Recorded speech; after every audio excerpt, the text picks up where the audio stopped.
Alright, hello everybody, time to play some Butterfly Soup again. Well, today is Minsio's arc, I guess. And that's going to be wild, most likely. That sounds good to me. Alright. Let's get started.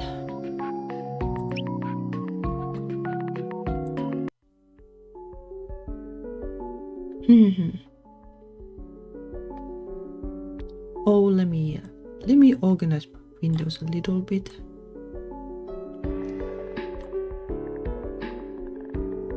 Okay.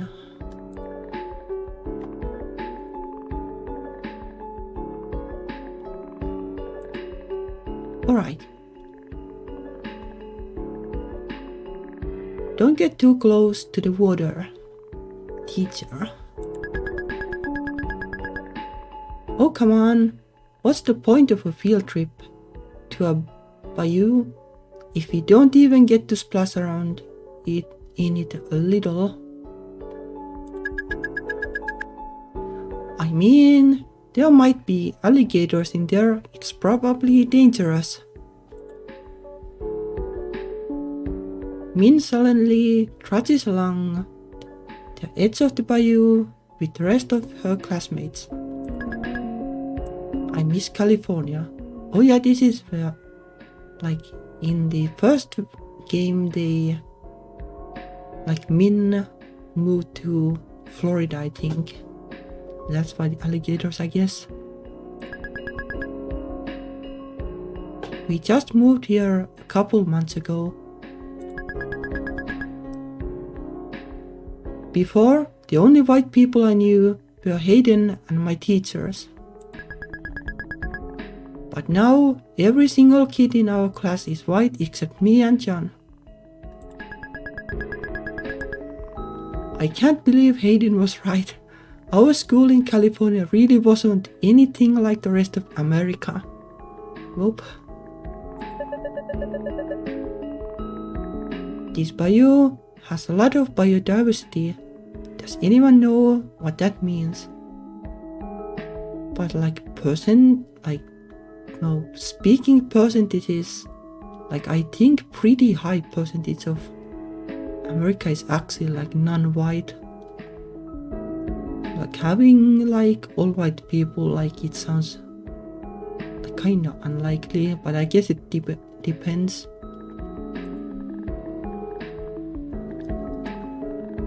Jancio raises his hand.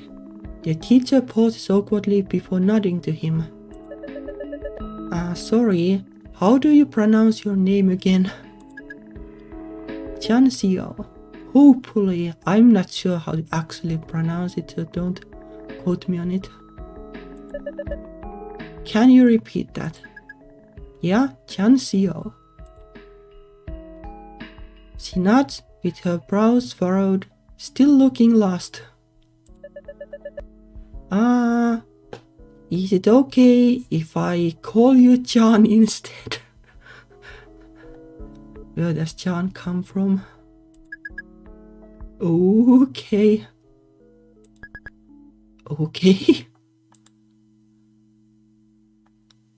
Looking embarrassed, John ignores her and answers the question like nothing happened.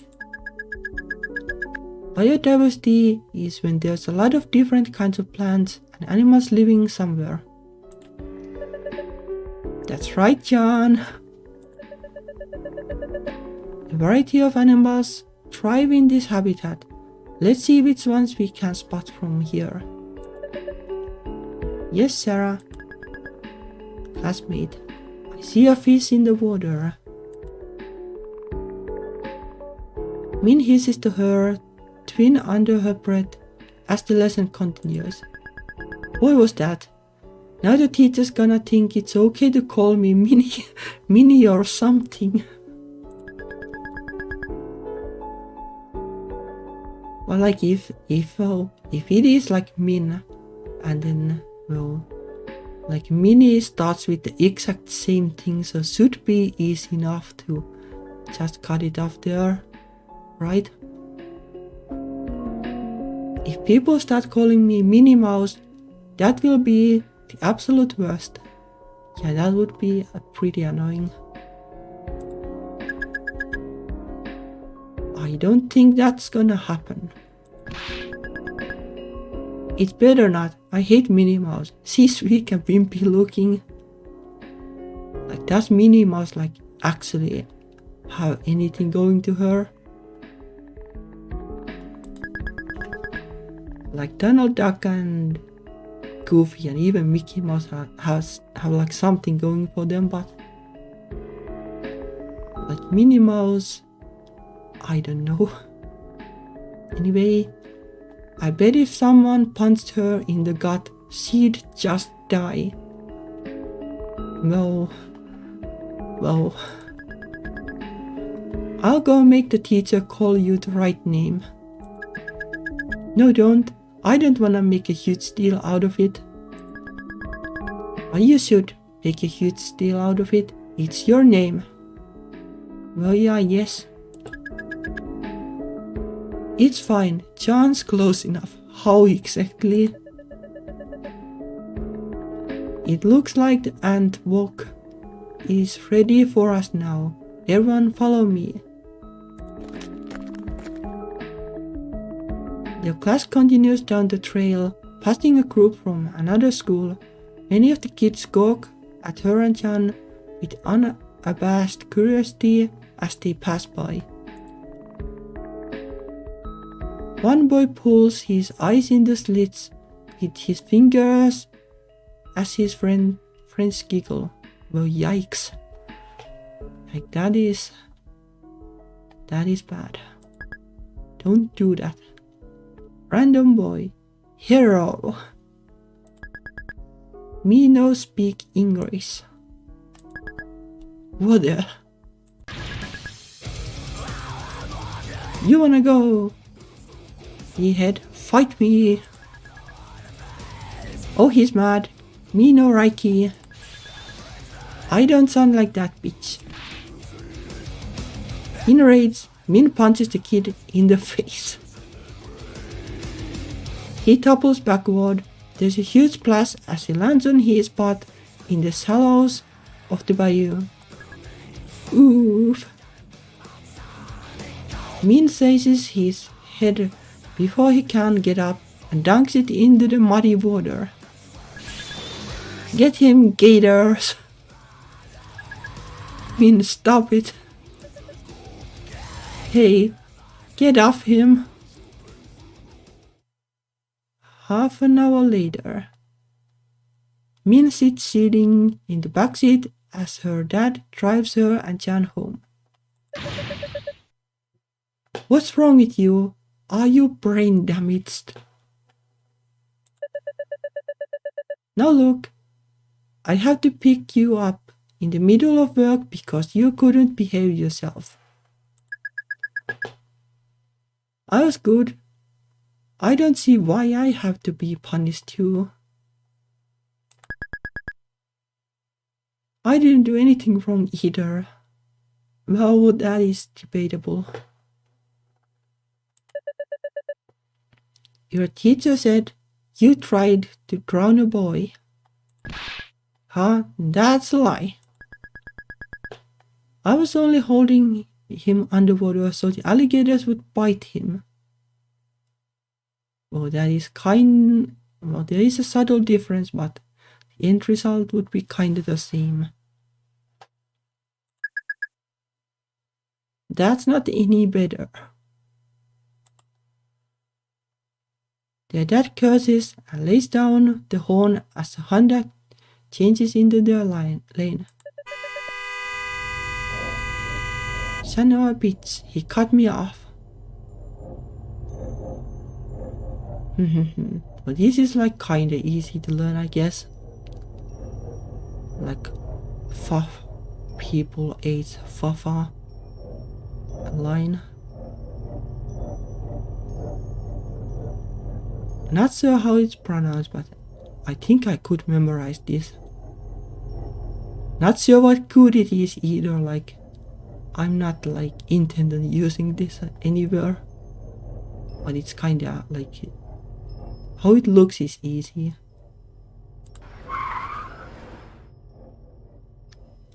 The car lurches forward with squealing tires. Her dad is racing to catch up to the offending Honda, his eyes wild. Like, what is the point of like trying to catch it if it's going faster than you? What's he doing? He's gone nuts. A horrible cold wash runs down Min's spine as her dad maintains his breakneck speed beside the Honda and lays down the horn. Ah!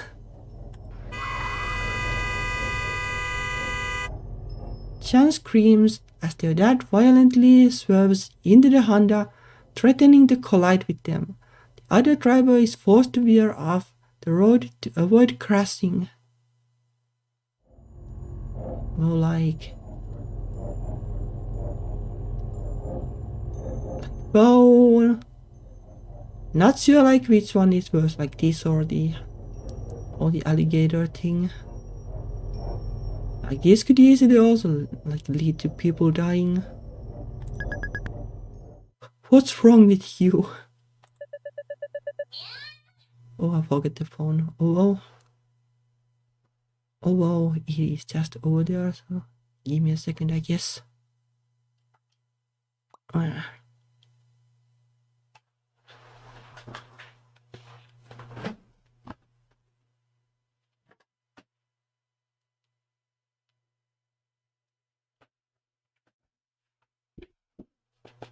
Wah.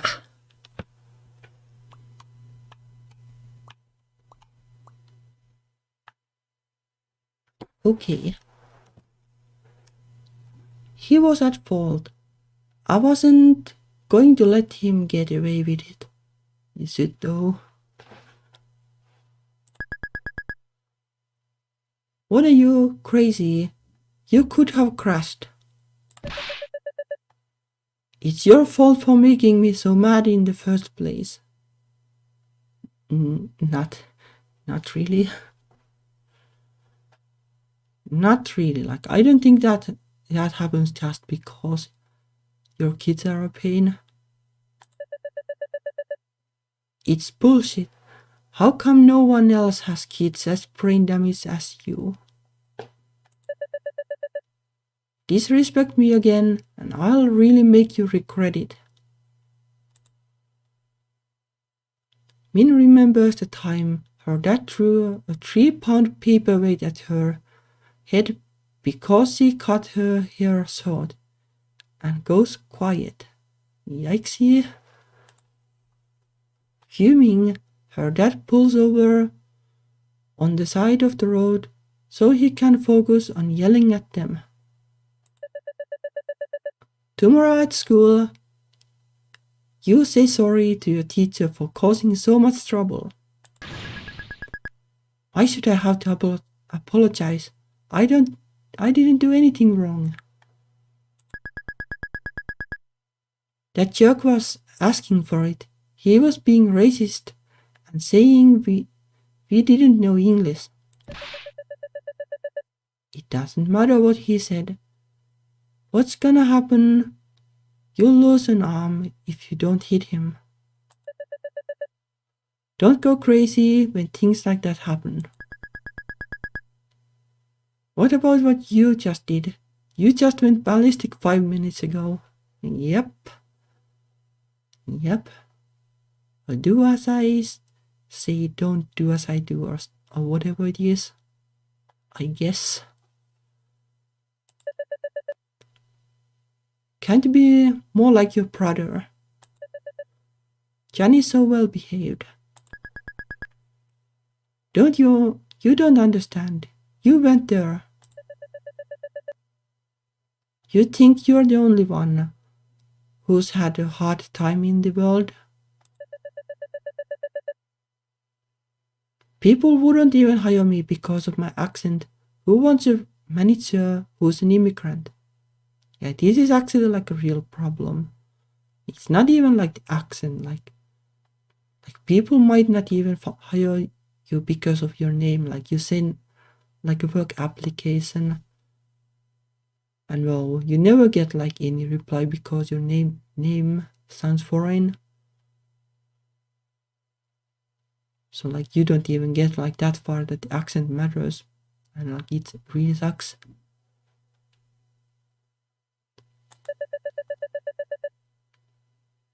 When I got rejected from job after job,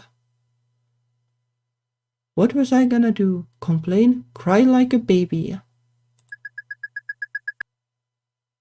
Why do I have to sit through this lecture too? I didn't even do anything. Be quiet. It's an important life lesson. Just listen. If I got mad like mean CEO and beat up all the people who rejected me, you know what would have happened. Well, I don't know, like you would have crashed like several cars or something. I would have landed in jail. And you'd all starve to death. Yeah, well, not sure like how like the social welfare things work in the US. Probably not too hard, so well maybe. But that's not what happened. Instead, I just worked harder.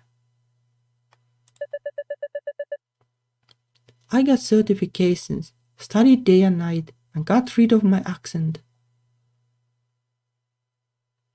Well, I guess it kinda sucks if you like have to do it to succeed, but I'm kinda envious. Like I would like this too, but I don't even know like where to start.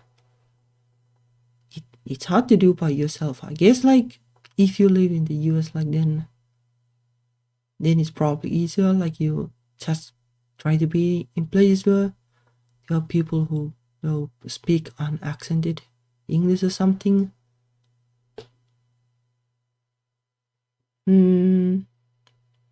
Or like, well, I guess like you would need like a teacher or something like that would probably make it easy. Like the teacher would like slap you every time you speak wrong. Kind of wish actually like apart from the slapping thing, like I wish that the English teachers here would have been like well, they would actually teach you like how to speak English, but no. Oh wow. And then I was so much more qualified than all the white guys. Companies were forced to see how skilled I was. See, you have to be smart. Well, I guess it's not like a bad attitude, but it still kinda sucks that like the bar is so much higher.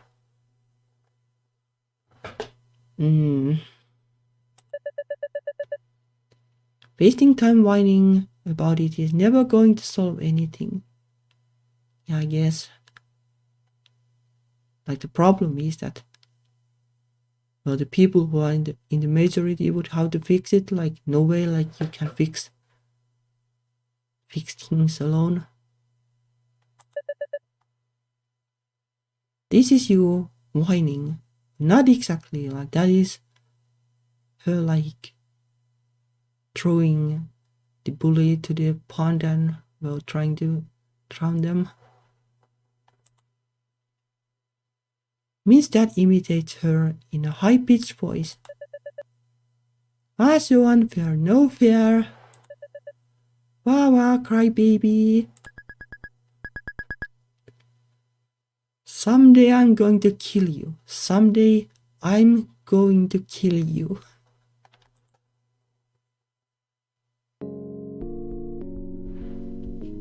At home, Min and Chan hold an emergency meeting in their room.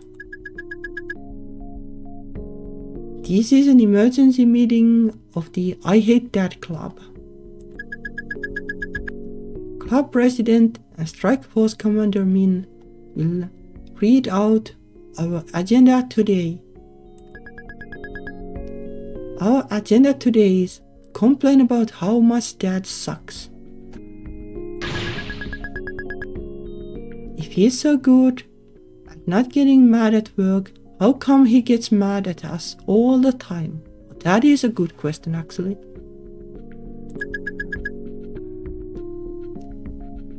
I mean, I feel like it's all connected. How? What do you mean? Maybe he bottles up all his bad feelings at work, so when we do anything, he blows up on us. I don't know, like maybe the guy should play like games or something, like MOBAs or something. Like I hear people are really good at like getting angry in those games, so maybe the bottled up anger will go away or something, and then it will be like happy family life. In his head, maybe it's okay for him to yell at us because he's our dad. Not following? Well, he's not allowed to yell at me for getting mad when he's not any better. I can't believe he sided with the teacher instead of me. Coward. I hate racists. They should all die.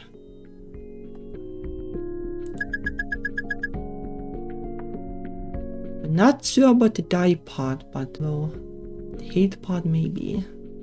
But like dying is pretty like a rough feeling. I feel like he had a point about the fight you got into though. What? You're demoted. You can't demote me. I'm the chief demoter, remember? Screw that. You're my own twin and you're betraying me.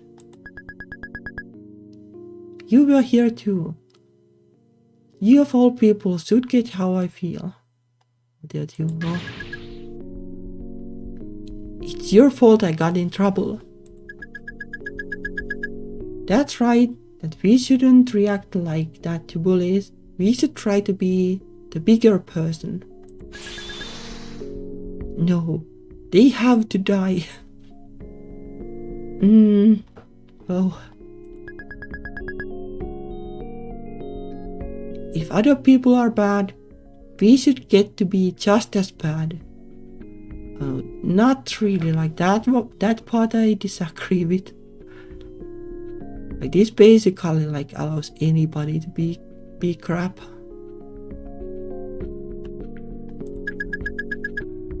Didn't you learn anything today? We don't get to be bad. It will just get us in trouble.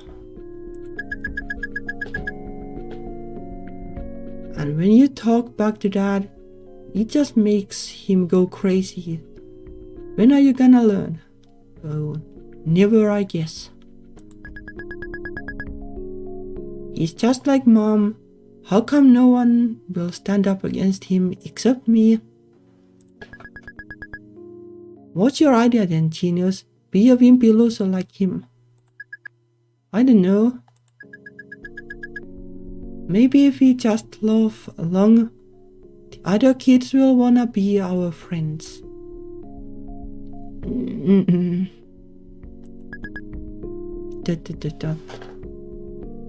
The thing is that I don't know like if there's a good solution to this. Probably not.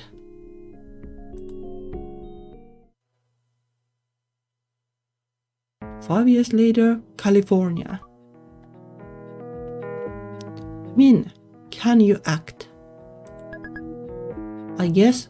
Why? Can you be in a video we are making for English? Sure, what's the video? Dia reties her ponytail, but most of her short hair but immediately falls out of the elastic and ends up framing her face. Min gently tucks a curly lock behind Dia's ear, making her girlfriend blush as her fingertips brush her skin. We had to make a video about current events,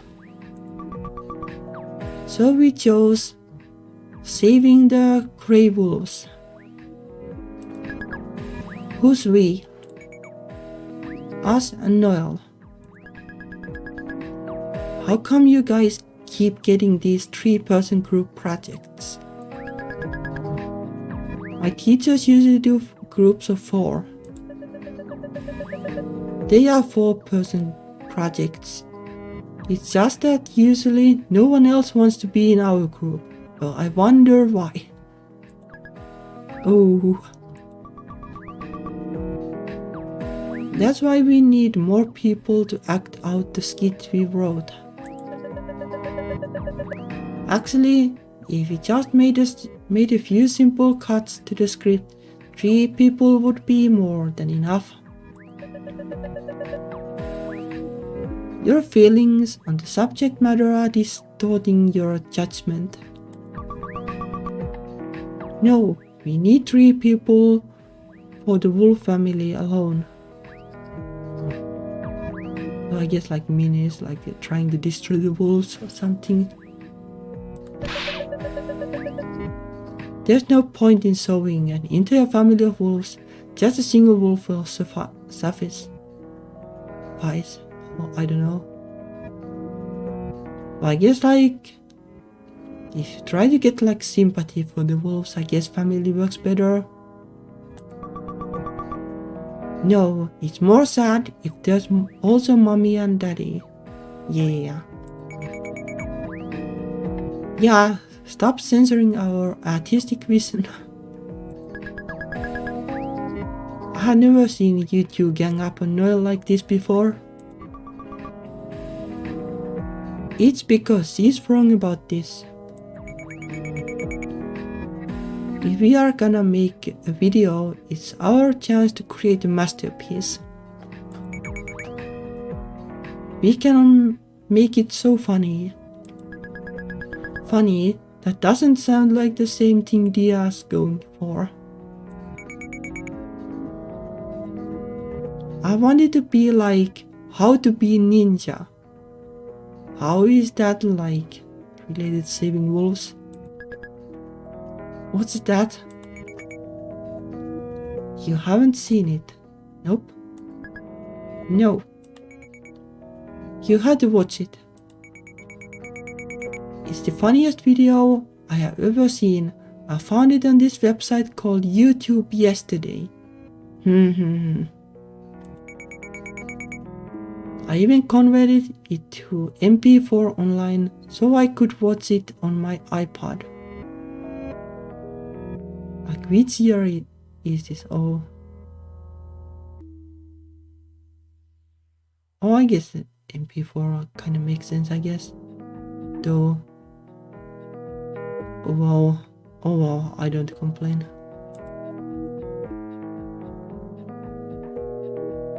Min puts in one of Akarsa's earbuds so she can hear the video. Akarsa takes the other. In a living room, 2 teenage boys do cartwheels and keep-ups to the song Kung Fu Fighters. Oh, they are both Asian. They look about our age. Narrator: Hey you, wanna learn how to defend yourself? Aren't you tired of bullies picking on you all the time? Well then, How to Be a Ninja is the DVD for you. The boy in the video bows. Hello everyone, my name is Hanet Kabuso Shishao Tadashite Teriyaki Suzuki Honda Civic.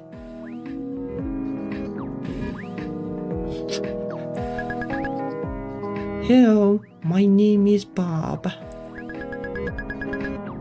I don't know if I have ever seen two Asian kids like me starring in anything before.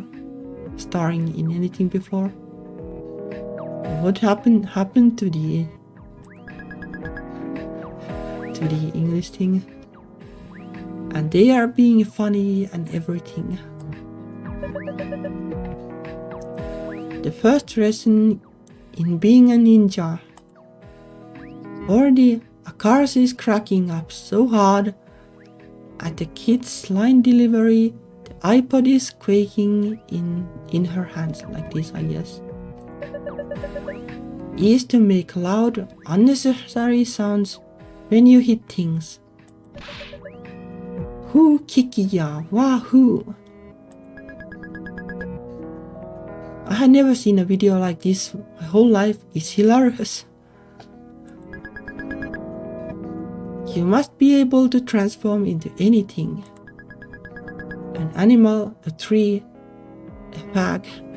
You must be able to imitate anyone.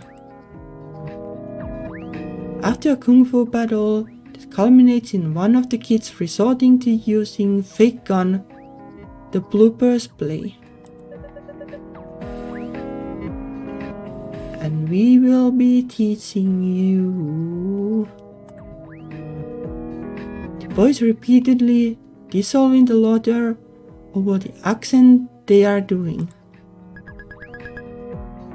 They look like they had so much fun making this. Well, maybe, but making your school video project like that might be a little iffy, you know? Right? It's so inspirational. They are like our age and they made such an awesome video.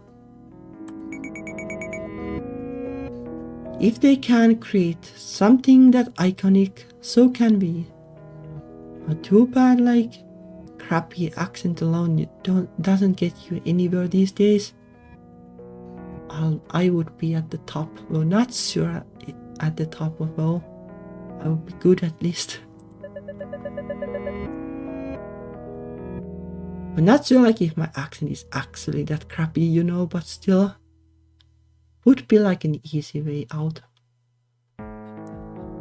Must I remind you that this is a school assignment that we are being graded on? Yep. We are still following the grading rubric. Are you?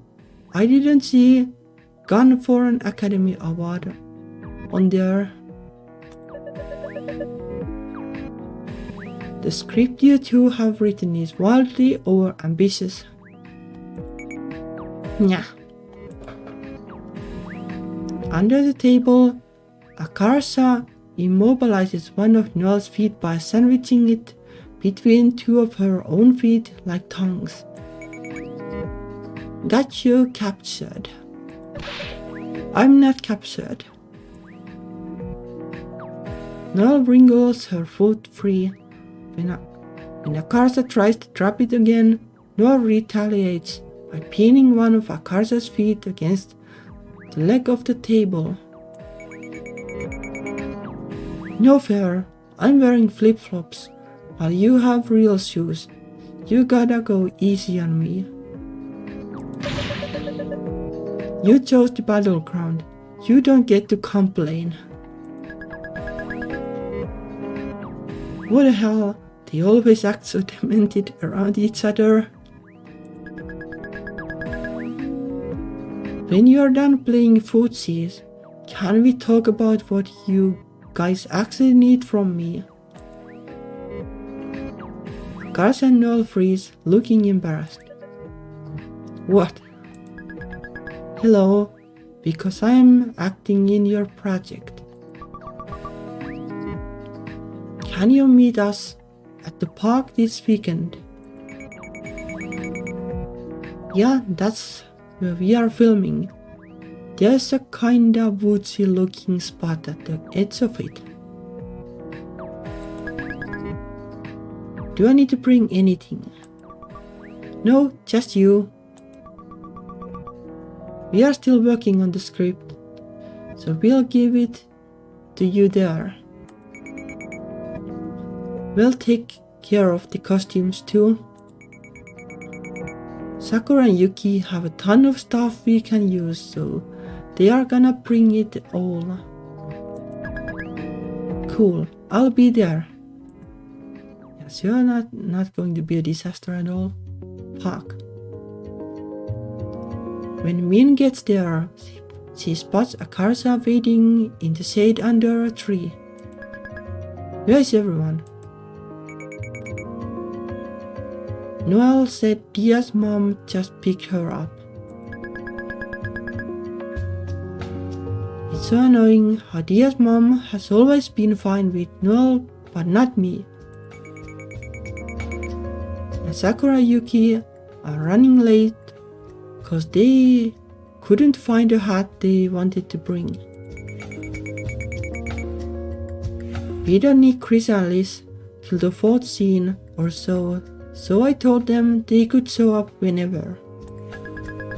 Wait, they are acting in it too?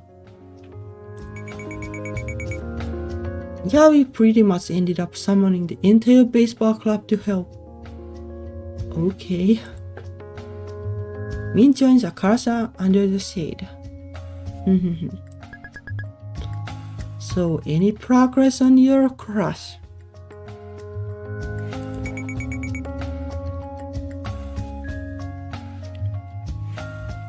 Didn't I already tell you I got rejected? Is this like that crush or the bouquet? Big crush? You told me you half-assed a confession through effing text before chickening out and passing it off as a joke. Yep. Well, I was flirting pretty hard before that happened, so either way, they should have gotten the message, at least subliminally. I don't think so. I don't think so because you're joking with Noel all the time and, well, there is like absolute no difference between that and the so-called confession. Subliminally. Have you been listening to a thing I have been saying? Go big or go home. I literally can't even tell who it was you were flirting with. Okay, I know. What's next? Confessing to them on April's Fool's Day. Actually, not a bad idea. You have got to be kidding me. And Dia and Noel show up. Min runs over and presses a kiss to Dia's cheek. Man. Allow you. I told Dia that praise meant hi really long time ago.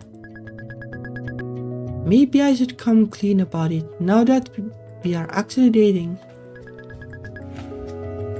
I don't want her to stop saying it though. I'm pretty sure she can just say it though, still. Noel warily hands me her script. While we are waiting for the others, you can at least familiarize yourself with your lines. It's unseasonably hot out, so Min fans Dia with the script. Who am I playing? The evil hunter. Whoa, sick. So what do I do? Are you illiterate? Just read the script. I will, just give me the Spark Notes version first. Summarize, grey wolves are said to be removed from the endangered species list. I'll be playing a reporter. First, I'll interview environmentalist Dia. Next, I'll interview an evil hunter.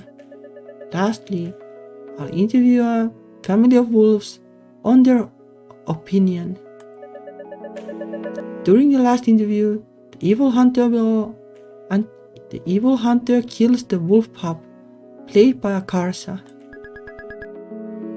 You really don't like this script, huh? It's clearly biased. It doesn't make sense to extend special treatment to wolves just because they are cute and fuzzy. It makes sense in my heart. From an objective, numerical standpoint, the populations have recovered enough that these protections are no longer needed. Humans have a thriving population too. Does that mean aliens are allowed to hunt us for sport? That's a good point, I guess. Min reads the script as they argue. It's physically battered and marked with edits. They must have been fighting over this for hours. Guys, wait, I have another idea. I just saw a video of a guy setting a pile of leaves on fire and it exploded. Okay, and how is that like a good idea? Well, I guess she never said it's a good idea, but can we try to work that into the video too? How about no? No! Dia slips her hand into Min's and Akarsa's and Noel into Min's. Dia slips her hand into Min's as Akarsa and Noel argue. Looks like we have some time to kill before anyone else arrives. Min looks around the park. Dia will obviously like the dog.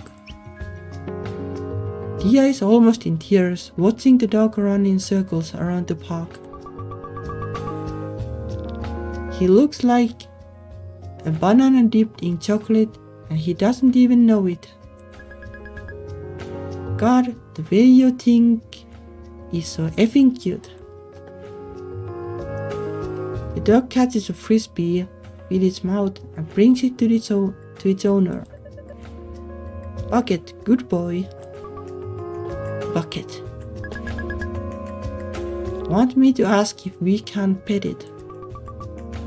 No, I think I can do it, thanks. Oh sure, go for it. Don't worry, I'll take over if they don't let you pet it. Dia nods and hesitantly approaches the dog's owner. She stands about a foot behind him, unnoticed. She must be psyching herself up to do it. Can I pet your dog? Wah! You scared me. Sure, you can pet him. Bucket happily rolls over on his back, exposing his belly. Mwah.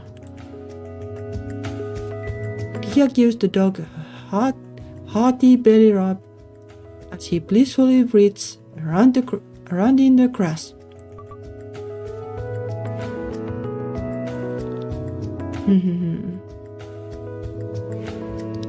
Sweetheart/darling, used between lovers.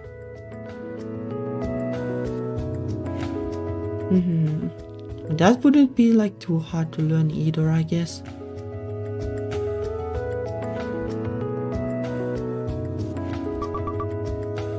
Do you wanna pet it too?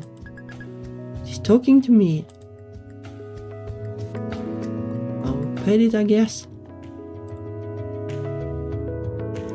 Min rubs the dog's belly with both hands. His rough fur is a little smelly. When she stops, the dog looks up at her expectantly. He's asking for more. You're still petting him too. He really wants a whole crew massaging him at once. After a solid 5 minutes, Bucket still hasn't had enough pets. It's okay, you can stop. I don't wanna keep you guys all day. Okay, thanks. Min squeezes Dia's hand as the guy walks off with his dog. You did good talking to that guy. I'm trying to get better at it. Used to think I was just awkward because of my ear, but I think I partially picked it up from my mom. Well, I guess. She's old and still scared of answering the phone and talking to strangers. I kinda get it, but like it used to be worse for me when I was younger. Now it's not like that bad. Like I can answer the phone or talk to strangers, but don't really like it. I wanna be different. Oh, I get that feeling. I don't want to be like my dad no matter what. That's why I'll never have kids. I never wanna do the things he did to me to someone else. You wouldn't be like him. You're not a bad person. Not exactly, but well, some of the violent traits are the same, I would say. But I'm worried it's easy to do it by accident.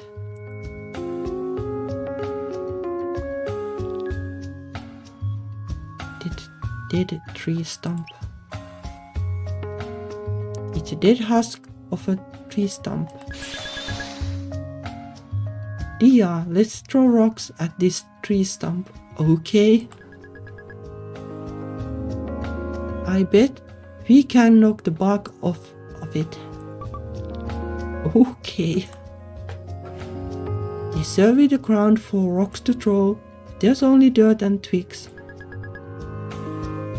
We should look around for bigger rocks. Good idea. Just for rocks, well, I guess. There's just sand here, no rocks. I'm sad we are too big for playgrounds now. They should make playgrounds for teens and adults. Yeah, all the scenarios we'd come up with while playing pretend were so fun. My favorite was the one where we pretended we were runaways starting our own clan. That one was so popular, some of the kids joining it in weren't even our friends.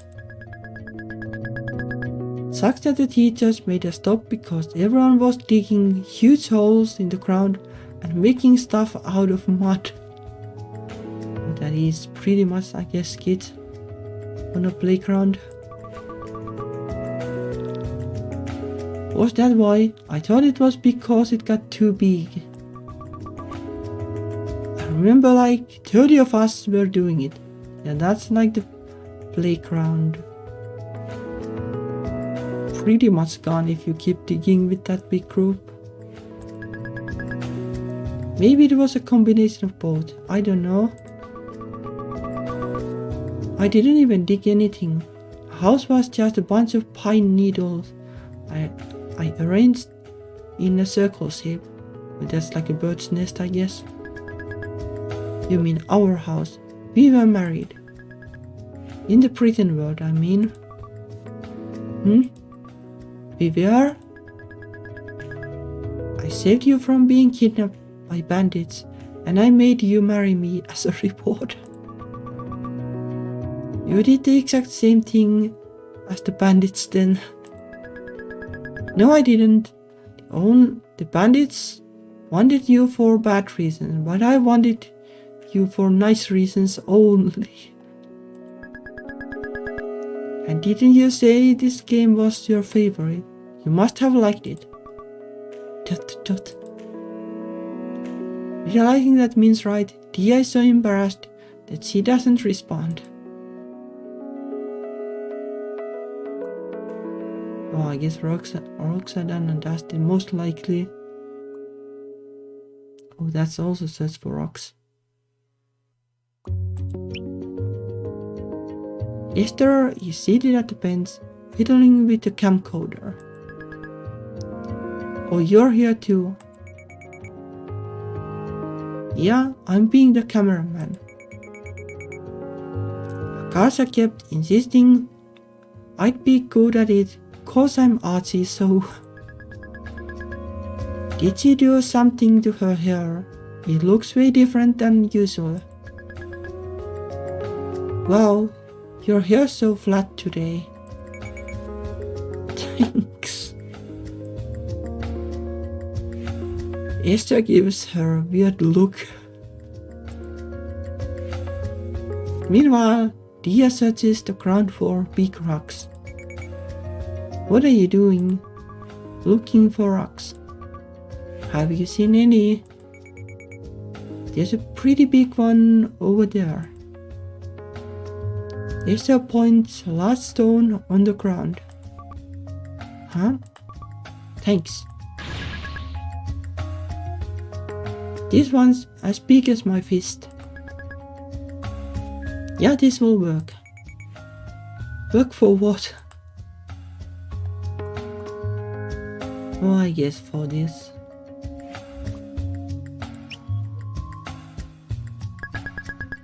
Oh, we don't have enough rocks to throw at this yet. Dee and I each need one, otherwise it's not fair. Okay. Min scores the ground for rocks. Meanwhile, Dia watches the duck running around. If I were in charge of naming that duck, I'd name him Banana Dipped in Chocolate. That's a pretty long name. But I guess like people do something like this sometimes. Or at least like in manga or something they do. That's way too long. His first name can be Banana, middle name Dipped in, last name Chocolate.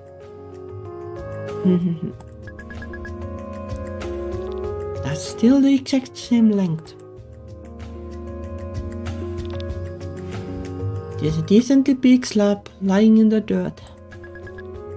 We both have rocks now. Yeah. Let's go throw them at the tree stump. Okay.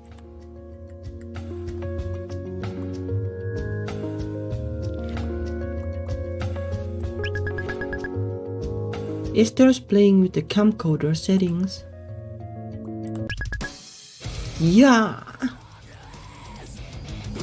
Min hurls a rock at the dead stump. It hits it with a thwack, causing a small piece of dry bark to fly off. Ha! Cool. Yeah, she's so impressed by me. I bet she wants to kiss me so bad. Dia follows Min's lead and fires a rock at the stump. It slams into the stump so hard, its top half explodes in shower of box hearts. Whoa! That was so badass. Thanks. She's the most perfect girl in the world. Min has to hold herself back from grabbing Dia and kissing her senseless.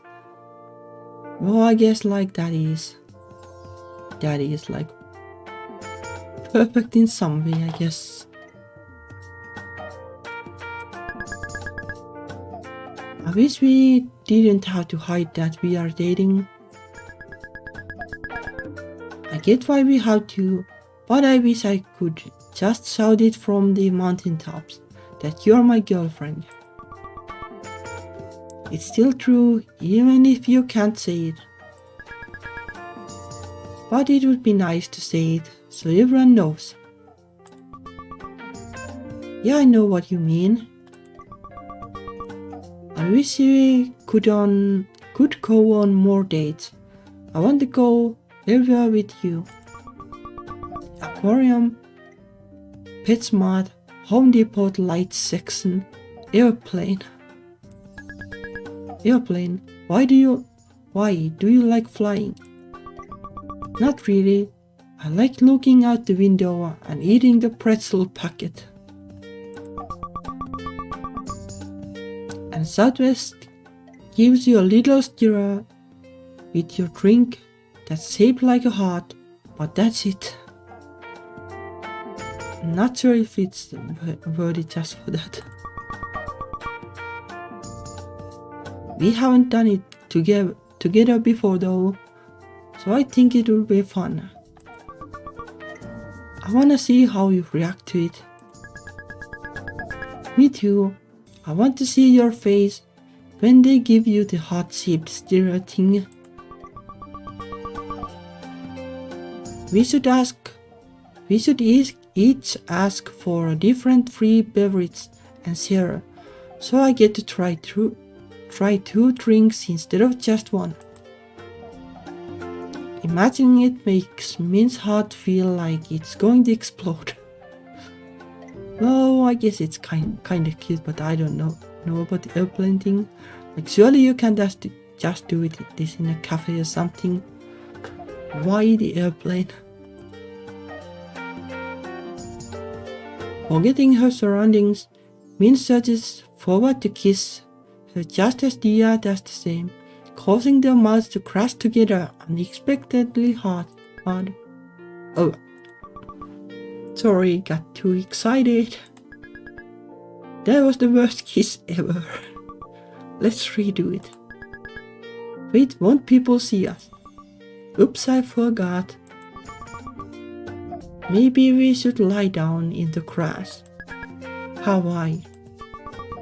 That way, it will look like we are just wrestling.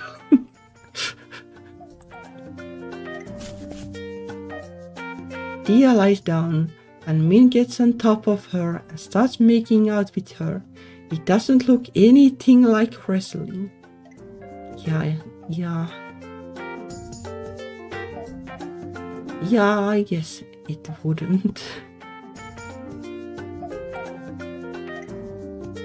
Dia clutches at Min's back as Min presses kiss after kiss to her lips. You're so cute, do you know that? Maybe a little. Dia goes still underneath her, suddenly looking uncomfortable. What's wrong? A bug crawled under my shirt. Dia sits up and unsuccessfully gropes around under her hoodie for the bug. Every neuron in Min's brain misfires as Dia hikes her hoodie all the way up over her bra, exposing her bare torso. Ooh! I'm looking respectfully.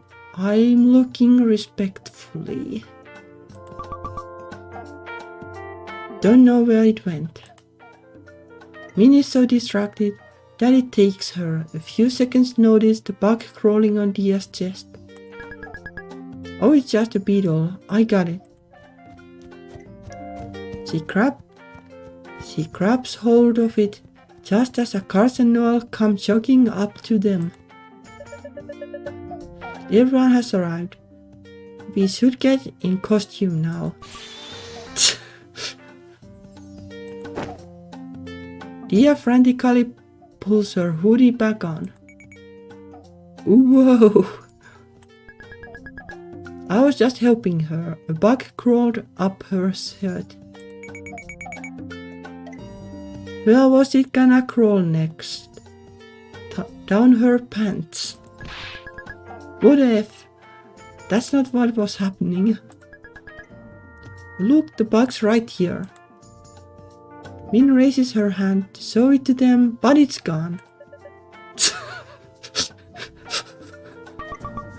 It must have flown off. I mean, I'm not judging. If I had a ticket to Boob City, I know what I'd be doing too. But literally here, in broad daylight, really? Oh, for F's sake, we literally weren't doing anything. We kinda were though, before that. Tia's face is still flushed pink as they walk over to the others, hand in hand. Hey, was she making you uncomfortable? I can't make her stop. No, it's okay. Thanks for asking. I feel pampered with you. Good, cause you deserve to be pampered. The group gathers around Sakura and Yuki as they haul a pile of clothes and props out of a duffel bag.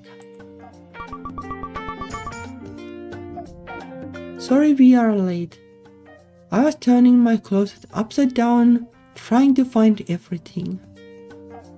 Or like this thing combined with this shirt thingy. Any objections if I play music from my phone? Are you gonna play anime openings? Maybe. Then yes. How about K-pop? I just discovered this amazing group called Super Junior. I don't know what that is. You can play one song. Yosh. She plays a song from her phone speakers and tries to untangle a Nerf gun from a coat belt. K-pop song. The people around me tell me.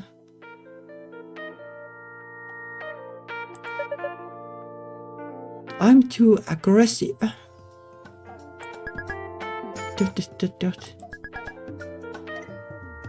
Oh, this isn't too bad.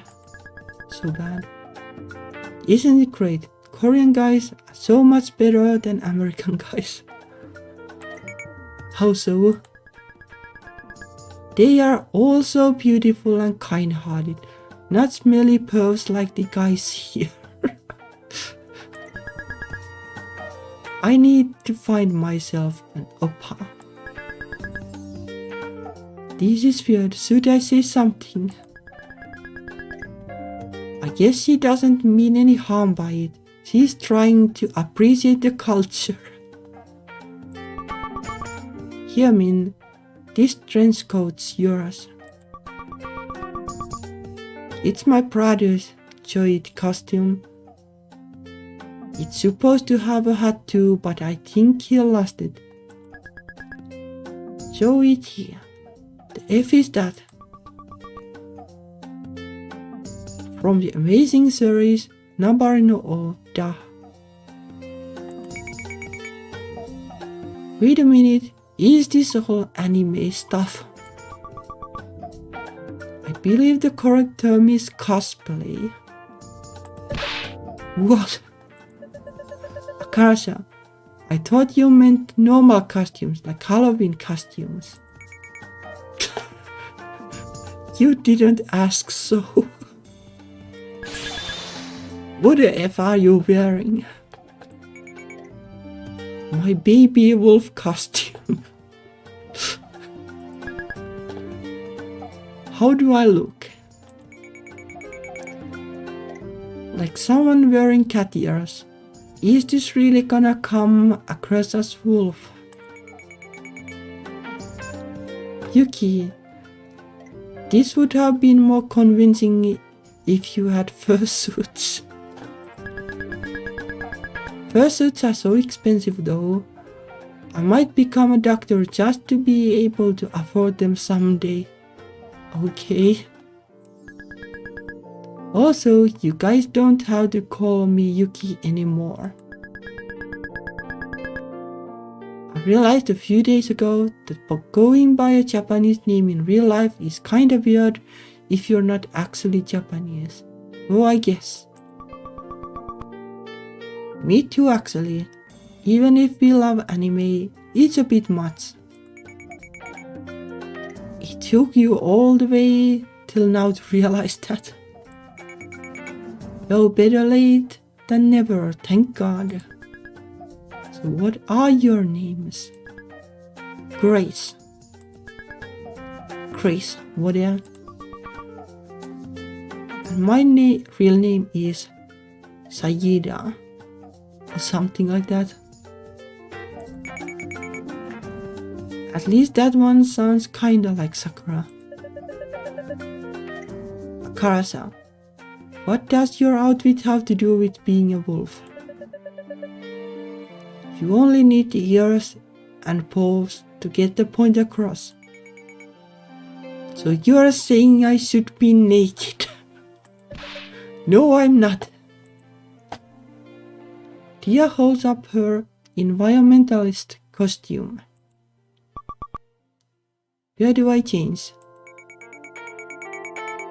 I used the restroom over there.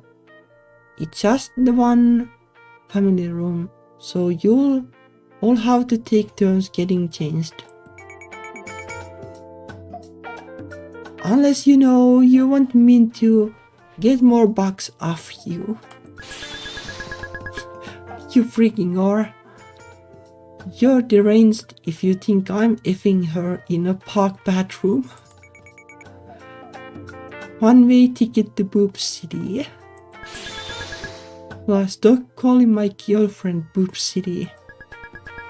Why are you so obsessed with that phrase now? I'll go now. In the meantime, Min, can you help me pitch this tent? It's going to be the setting of your first scene. Fine. I can help too, since I don't need to get in costume. Min helps Esther and I'll carry the box with the tent in it. I don't understand why Karsa keeps making those crass jokes about you two. It's not as if two girls can actually have sexual relations. Okay. Sure, Noel. What the hell are you talking about? Yes, they can. Are you dense? Humans weren't evolved like that.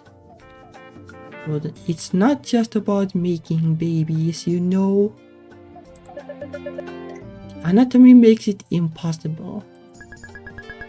How's it impossible? You can use other body parts like your fingers. Fingers? You must be mistaken. Are we really having this conversation right now? No, it's true. I mean, girls love manga is a thing. What? Do you think lesbians gave up sex for life? Is she serious? How sheltered is she? Noel is so shocked that she doesn't speak for a while. Esther wipes sweat off her brow and points at a clearing in the dry grass. That spot over there might look nice on film. Isn't it a bit close to the ravine though? There's a steep downhill slope right behind it. So, it's not like the tent's gonna teleport backward after we have nailed it down. Yeah, unless a typhoon blows us over, I think it will be fine. Alright, I see that I'm outnumbered. Don't say I didn't warn you. Min hears rustling behind her. turns around and sees Akarsa making a leaf pile. Hehehe. Wait, is it trying the exploding leaf thing? Akarsa, that's not allowed. As Noel chases after Akarsa, Min and Esther lay out their tent in the spot they picked. She's so freaking, I know. She's probably sexually attracted to laws.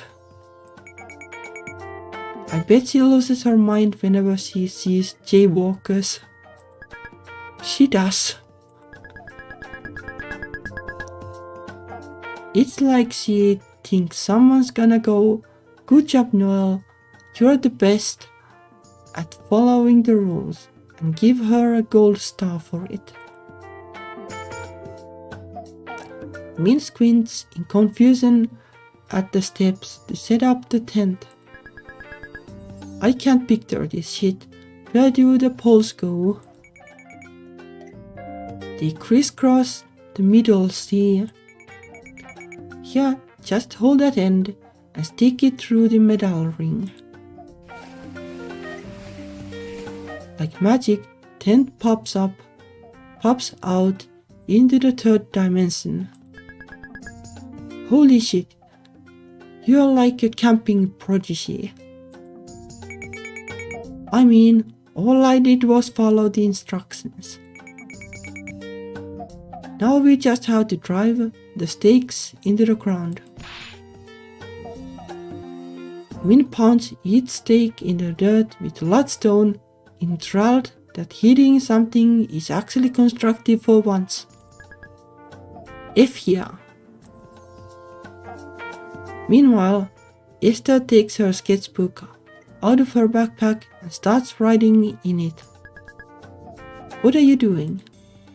Esther stops looking embarrassed. I'm writing down what you said earlier as inspiration for my webcomic, like for character dialogue. I have started doing this whenever something interesting happens, so I can remember it later. It is a good idea, I guess. Huh? What would I say that was interesting? You said I was a camping prodigy, instead of prodigy. I don't even know how to pronounce it wrong. Prodigy. Oh, I guess. Instead of prodigy. Or whatever. What's so special about that? They are pretty much the same anyway. I don't know. I just thought it was a neat detail. Obviously, I'll only use it if you're okay with it though. I mean, sure. I don't really care. What's it for again? A comic? Yep. What, like Garfield? Huh? No, it's nothing like that. It's still a work in progress, but basically, it's about a bunch of teenagers who have the power to shift into alternate dimensions. It's kinda sci-fi, I guess. Also like a superhero comic. No, there's no supervillains or anything. All their problems come from the way they use their own powers. Like while you're in the parallel universe, you're gone from your original universe, right? But what if you get tied up with something while there and can't come back?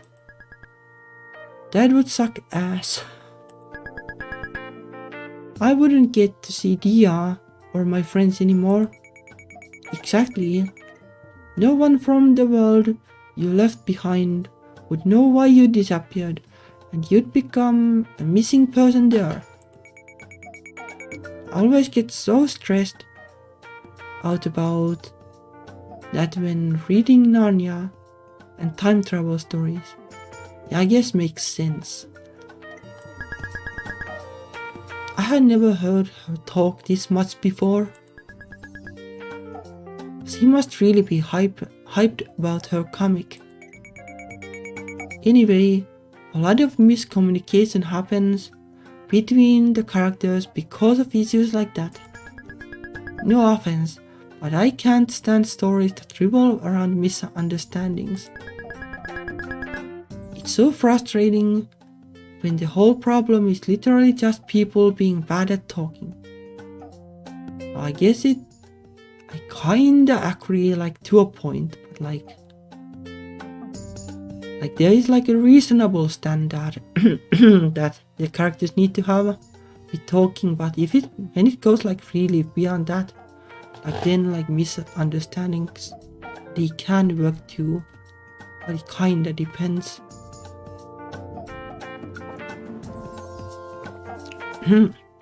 Yeah. If you hurt someone, it should be on purpose. Okay. But those kinds of problems are the most realistic. In real life, people hurt each other by accident all the time. Like how? You know how before our school became 93% Asian, it used to have a football team. They died cause Asians don't care about football, right? Same as the real baseball team. Yeah, no one would go to the games. As last-ditch effort to help them last year, my math teacher offered us 2 points of extra credit for coming to a football game. So I went to help my grade. But as soon as I got home, my dad yelled at me for going to a game instead of studying. He didn't get that we had the exact same goal, me getting good grades. Wait, what ethnicity are you? Huh? I'm black and Chinese. And your dad's the black one. Yeah, he is. I didn't know black people cared about grades. That's pretty racist of you to say. Bewildered, Min completely misses the tent stake she was trying to hit. How? How is it racist? Why would you assume black people don't care about their grades? I didn't mean it as a diss or anything. I don't care about grades either. It's not like I was looking down on them. But why even bring my race into it like that? I was just asking a question. Didn't you bring up race first? You were talking about Asians. I'm Asian, so I'm allowed to say that. Sure, whatever. If I knew you'd be so effing sensitive about it, I wouldn't have asked in the first place. Not the most constructive way to put this exactly. Wow, so instead of saying sorry, you're insulting me. Why the hell should I apologize? I wasn't even trying to be offensive. It's not like I purposefully called you the N-word or something. Well, thanks for not calling me the N-word. I'm just saying you're overreacting. There's real racist people out there who hate minorities, and you're calling me racist just because I accidentally made one little mistake. It's not just one little mistake. You severed ignorant stuff like this all the time. No, I don't. Like what?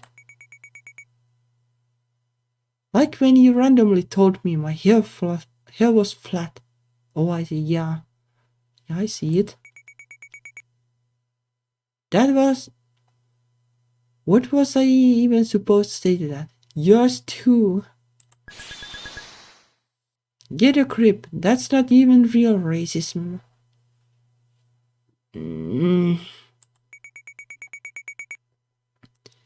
You're seriously trying to explain what racism is to me, a black and Chinese person.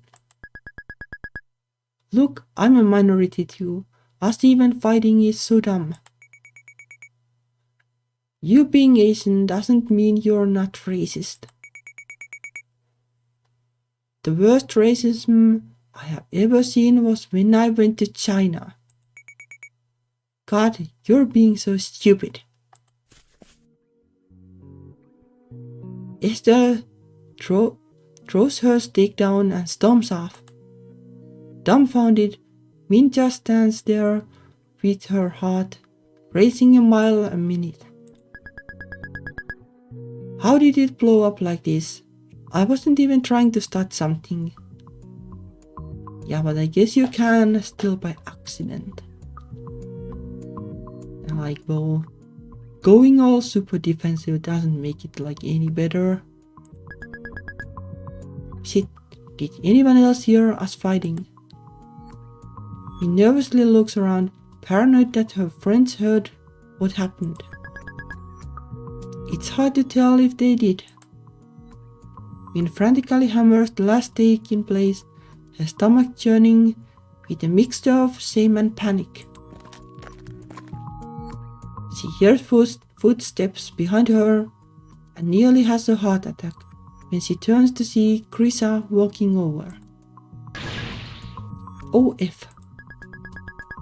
What if Esther told Krisa I'm racist against black people? She's black too. I don't want her to hate me. She might even kick me off the team. Need any help with the tent? No, I'm good. I guess you could say it's not tend to be. I should be extra careful not to offend her. Haha, great joke. Thank you. I feel like not enough people appreciate my puns. Having donned her reporter costume, Noel returns to place a sleeping bag inside the tent. Min, it's your turn to get changed. Where did Esther go? We are about to start shooting. I can't tell her Esther left because she thinks I'm racist.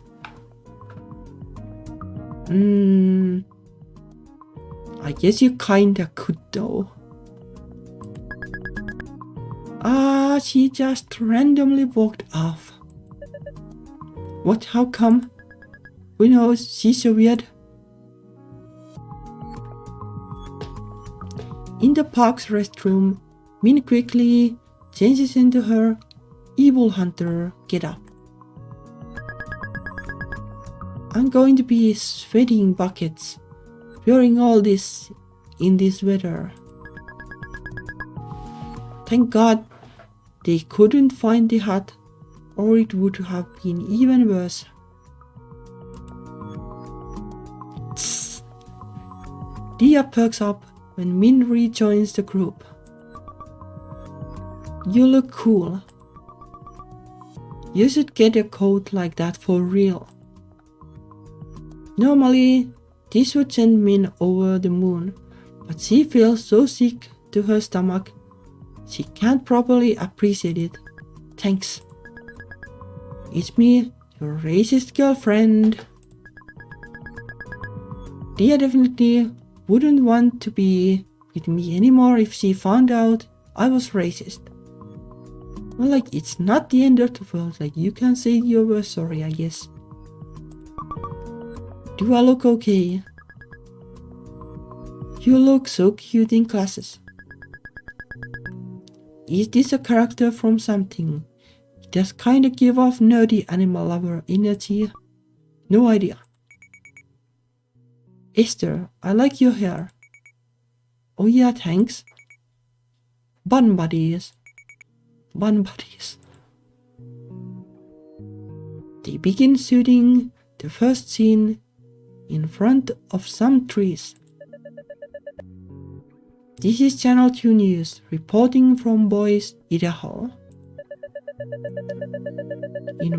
Environmentalists have been in an uproar ever since the Obama administration approved the delisting of gray wolves from the endangered species list. Even replaying the conversation in her mind is getting me worked up again. I can't believe Esther had the nerve to call me racist. When we were in Florida, kids used to call me and my brother Jinx and try to beat us up. Why would I be racist when I hate racists more than anyone? It doesn't make sense. But I guess like there are different levels and different forms of it or something. I wasn't even trying to insult her. Like, good luck going through life, getting offended by every tiny thing you see. I guess it's kinda fine to get offended at times. Otherwise, like, people will get a free pass for being crap. Or something.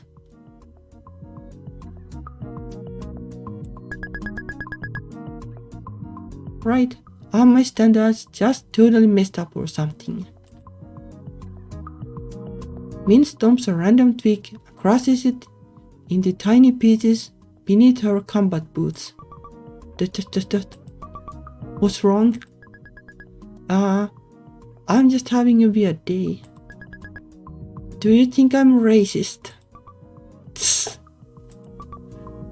No. How come? You're good to me. I'm curious about other cultures. Why? No reason, just checking. Okay, we got it. Let's move on to the next shot. Dia goes over to stand in front of the camera. Ma'am, can you introduce yourself? I'm an environmentalist with a degree in wildlife ecology.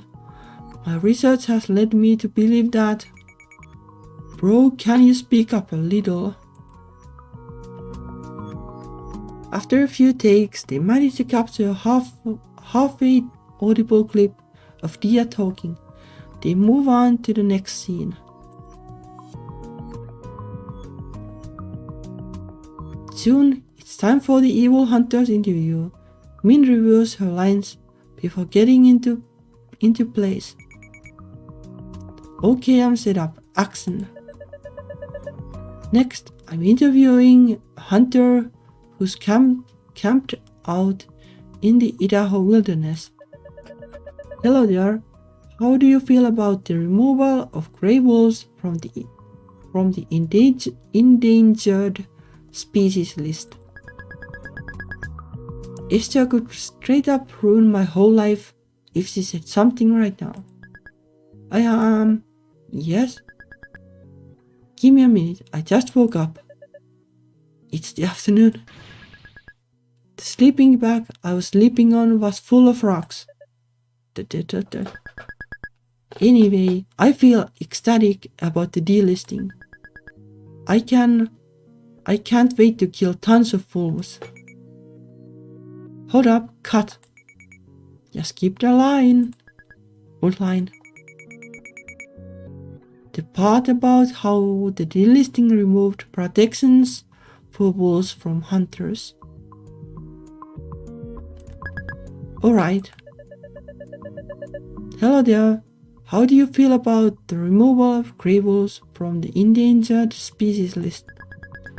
I feel ecstatic. The delisting removed protections for wolves in Idaho and sweating profusely, Min tries to focus and remember her line.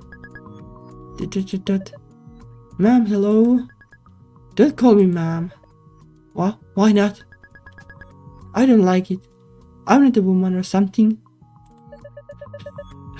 Are we talking about your character or in real life? Cut, come on, don't break the fourth wall.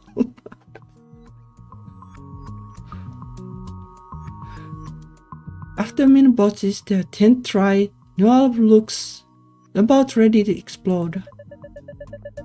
Are you even trying right now? We are going to be stuck here all day because of you. Shut up. I am trying. I am too trying.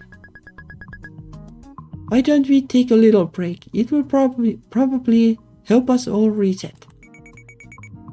Yeah, let's go stare at the lake or something.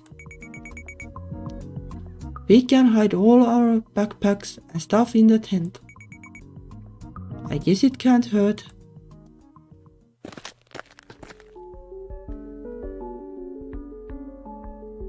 The group trudges over the lake. Dia sits down with Min by the water's edge.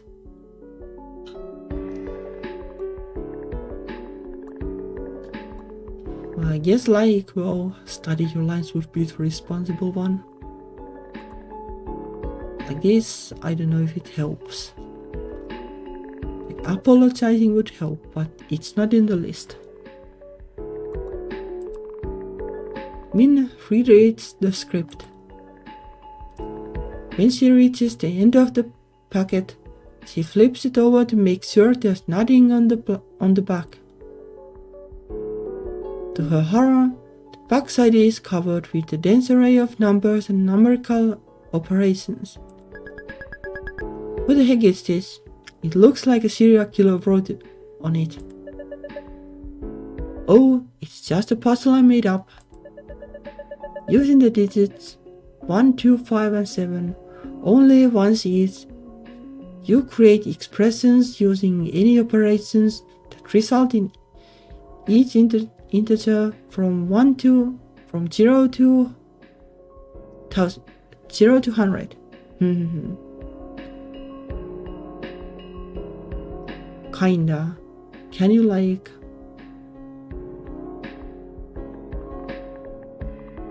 Like it is basically just plus and minus and multiply and divide and power and stuff like that. What in the actual hell would possess you to do that?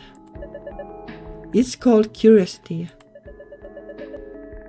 When I look at the clock, I like to make the numbers do this.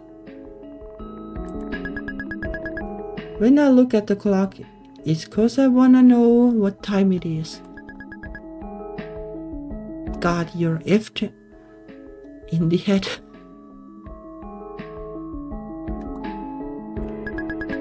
I hate naturey lakes like this. Why? It's nice here. It just reminds me of shit that happened to me in Florida. What happened? I mean, it's pretty much the same as the other stories I told you.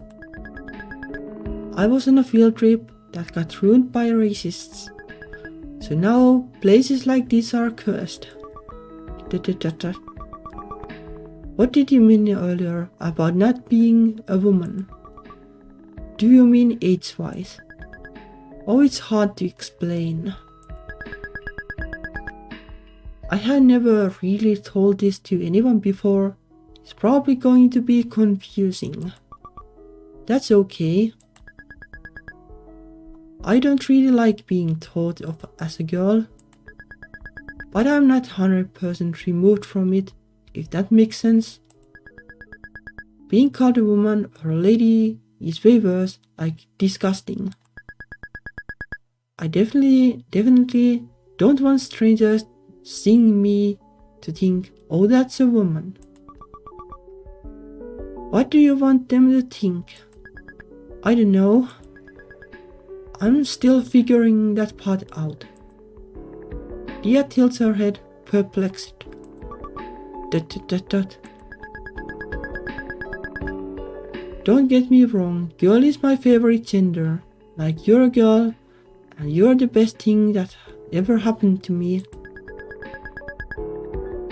I just only feel any connection to being a girl in really specific situations.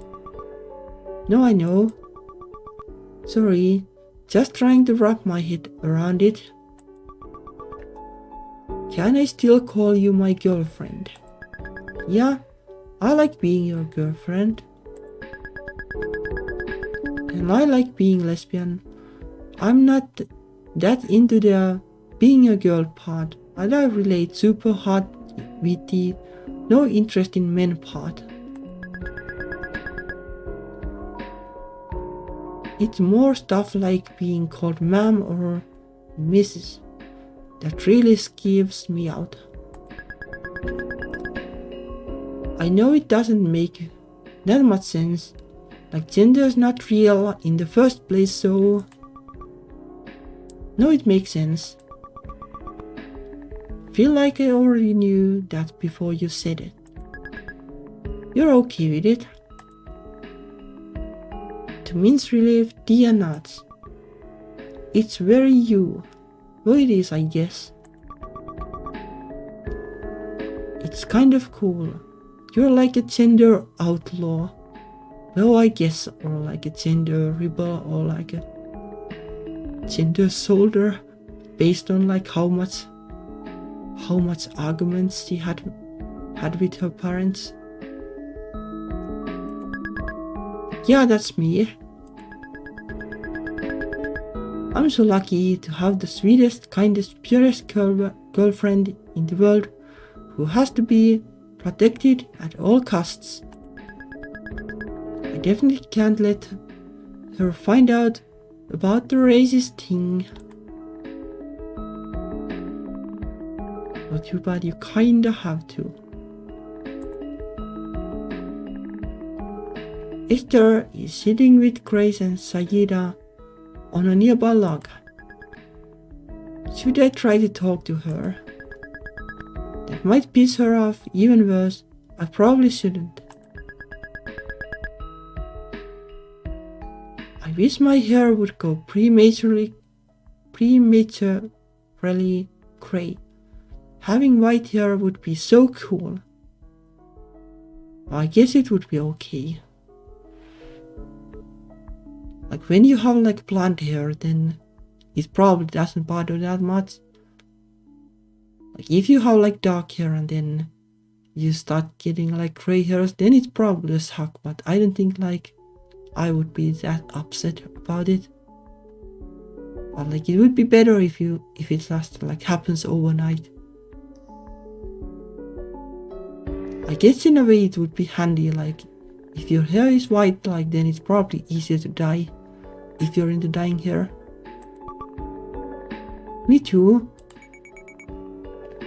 Even though no one else would see it. That's not true. I can show my hair to my family and other girls. It's true. She used to charge other girls $20 to see her hair in the girls' bathroom. How do you know that? Did you pay to see it? Yup. If you're interested, Esther, I'll let you see it for a special discount of $10. I'll pass. Is your limited time offer? Why is it limited time? Your hair's always gonna be there. For all you know, I could be dyeing it crazy new color every day. It could be blue, purple, pink, and you'll never know unless you check. Well, I guess like there are good things to this. This like, I don't know what it's called. Oh crap, maybe I should pay to see it again. He's seriously falling for that. Look at the lake. Min continues watching the clear, rippling water. All of a sudden, Noel yelps and turns indignantly to Karsa. Did you just throw a rock at me? Nope, maybe it was the water. The water threw a rock at me. It was just a little pebble, right? I bet the waves could have picked it up. She definitely threw the rock at her. Chris's eyes from the bench she and Lisa are sitting on. Why is it that wherever we go, we end up babysitting people? Do you think it's firstborn child syndrome? You might be onto something. My siblings are pretty immature, so it's usually up to me to make sure the house doesn't burn down. What if we started acting really mature too? Then someone else will be forced to pick up the slack. Yeah, I guess, but you know I'm the firstborn too and never really thought about it like that.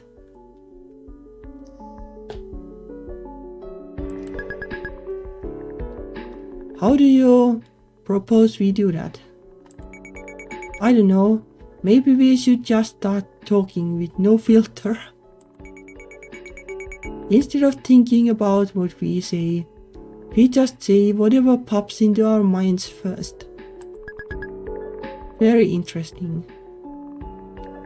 It's kinda relatable, I guess, but I don't like saying the F word, for example.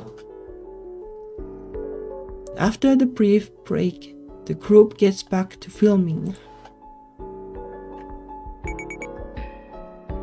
Take 11, action.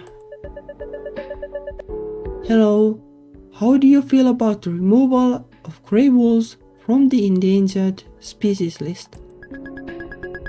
I feel ecstatic. The delisting removed protections for wolves in Idaho and Montana. Now it's legal for me to hunt them. I can't wait to kill tons of wolves. And there we go. When they finally get through the whole scene, Dia rewards Min with a quick peck on the cheek. Good job. I'm all sweaty and nasty right now. You don't have to do that. You're not nasty. I don't mind it. Noah grumbles as he sits next to Akarsa at the picnic table and takes a sip of water. I still can't believe he threw a rock at my face. Hey, that's a gross exaggeration. Wait, so you admit it was you who threw it now? First of all, I loved it. Second of all, I loved it at her neck, not her face. Well, it hit my face. Intent matters here. You're making it sound way worse than it really was. Yeah, intent does matter. I didn't mean to hurt Esther's feelings either. Well, like intent matters, but also like the outcome matters. Like if you do something and it hurts people, like, well, saying that you're sorry is like pretty, or it doesn't cost you anything. At least it shouldn't. Like maybe it can cost some people pride, but I don't think it should.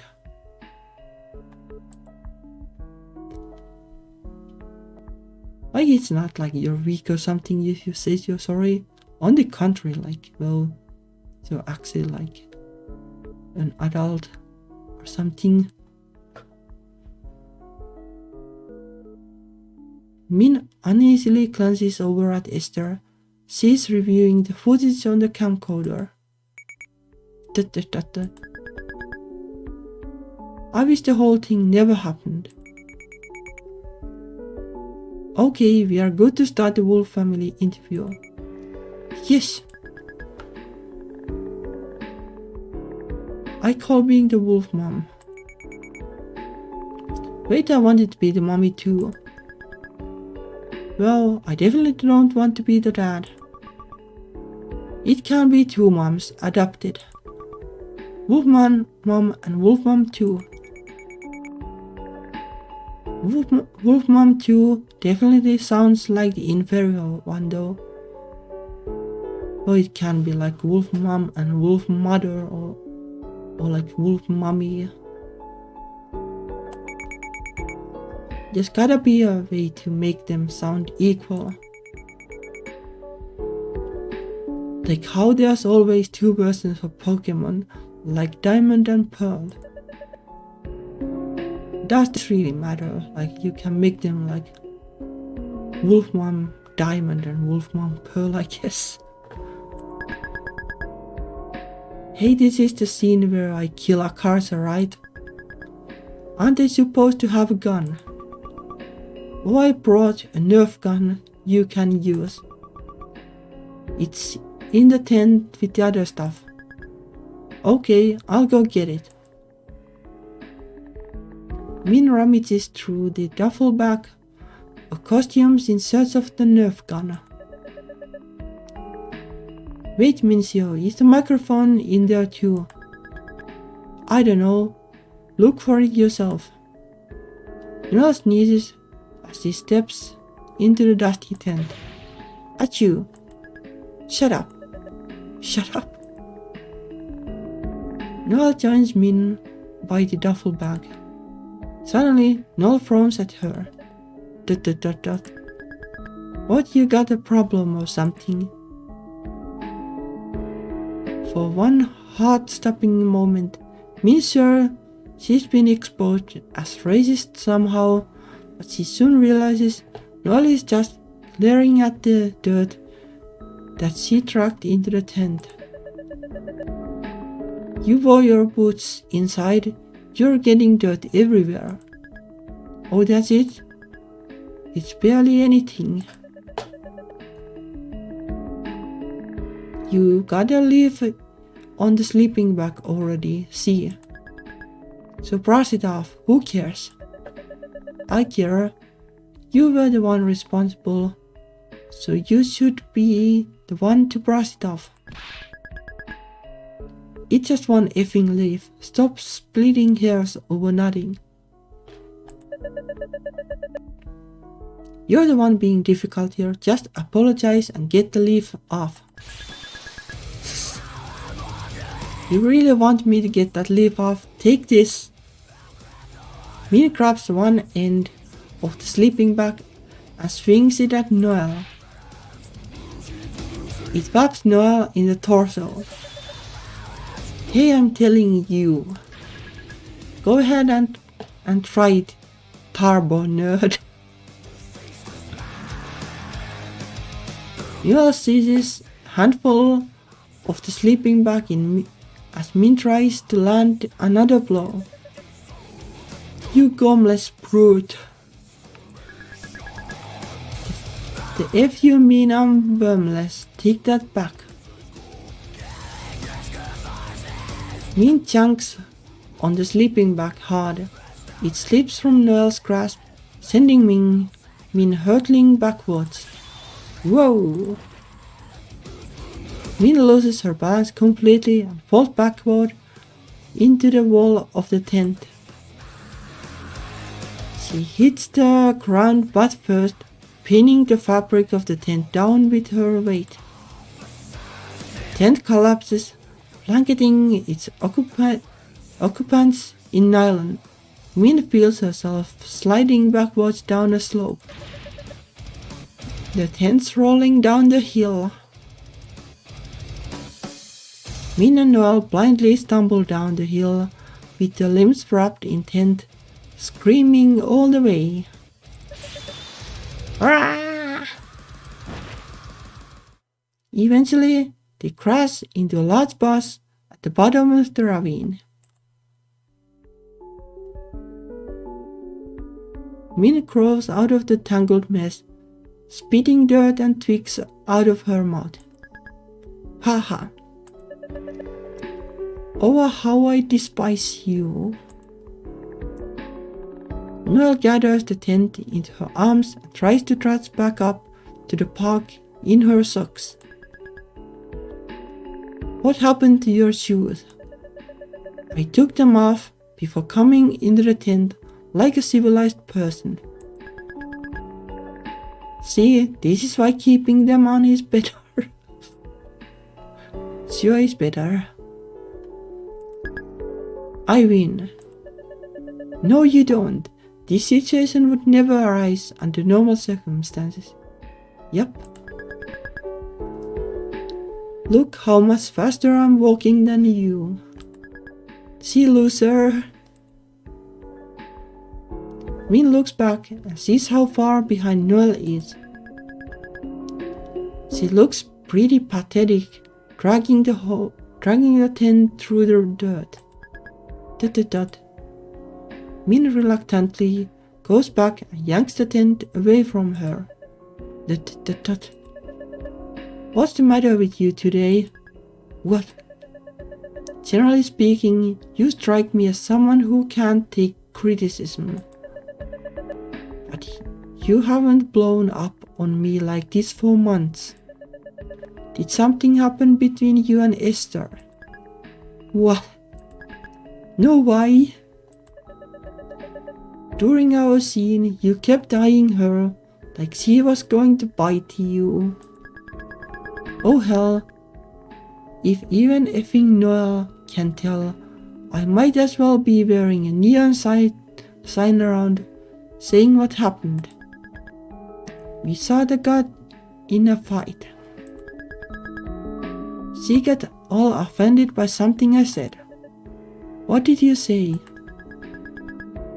I don't even wanna say it. It's so effing embarrassing.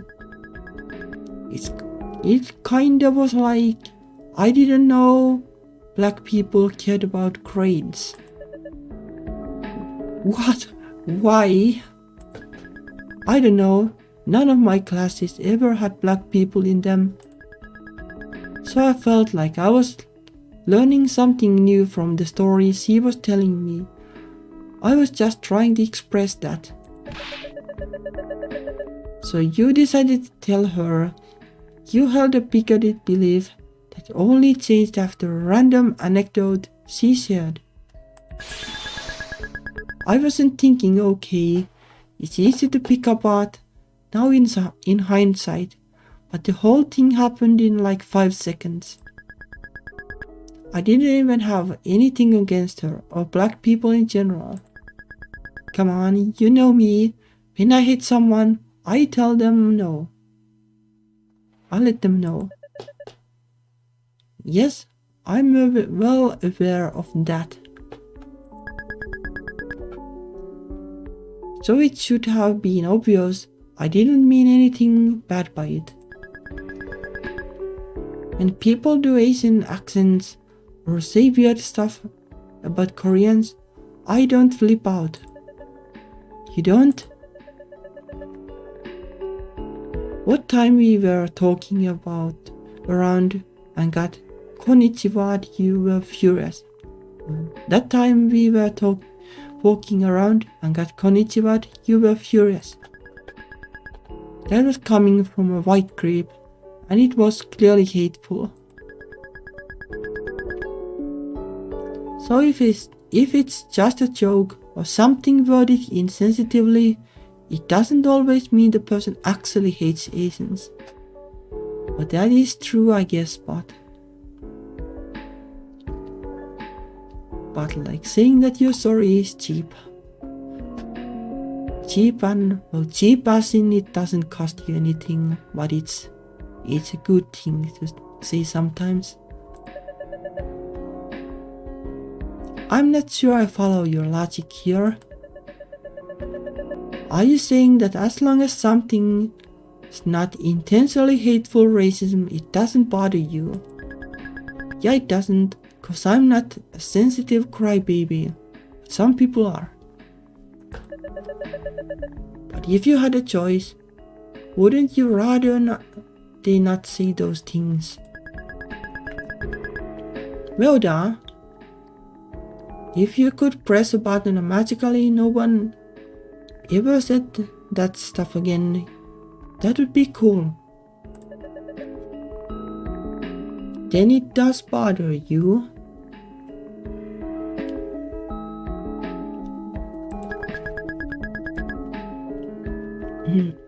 Okay, maybe it would bother me a little, but I wouldn't make a huge stink about it.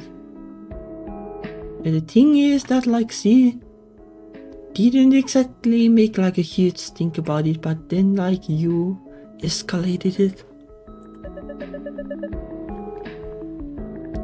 If it bothers you, doesn't it make sense to complain about it?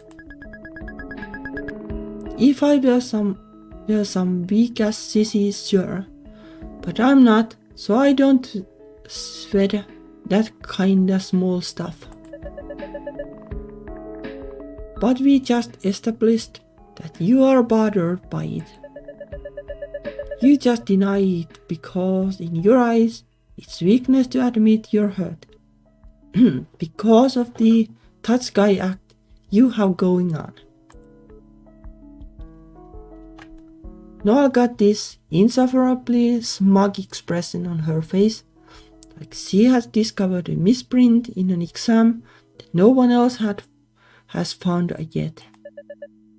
I think I understand now. Understand what? You weren't even there. I think Esther is overreacting because in similar situations you do nothing. When she told you your response was racist, you became enraged by her audacity to complain about things you suffered through in silence. Admitting that you genuinely hurt her feelings would require the admission that you have been hurt before too. And your fragile ego cannot allow that. Shit, maybe she's under something. In conclusion, Esther's right, you're wrong, and you're racist. This sucks so bad. Covered in dirt and twigs, Min struggles to put the tent back up. Are you okay? Not really. I feel like absolute dog shit. Oh no. I just wanna hide what I did. I wanna dig a hole and bury the terrible truth where no one will ever find it. What happened? I don't really wanna talk about it.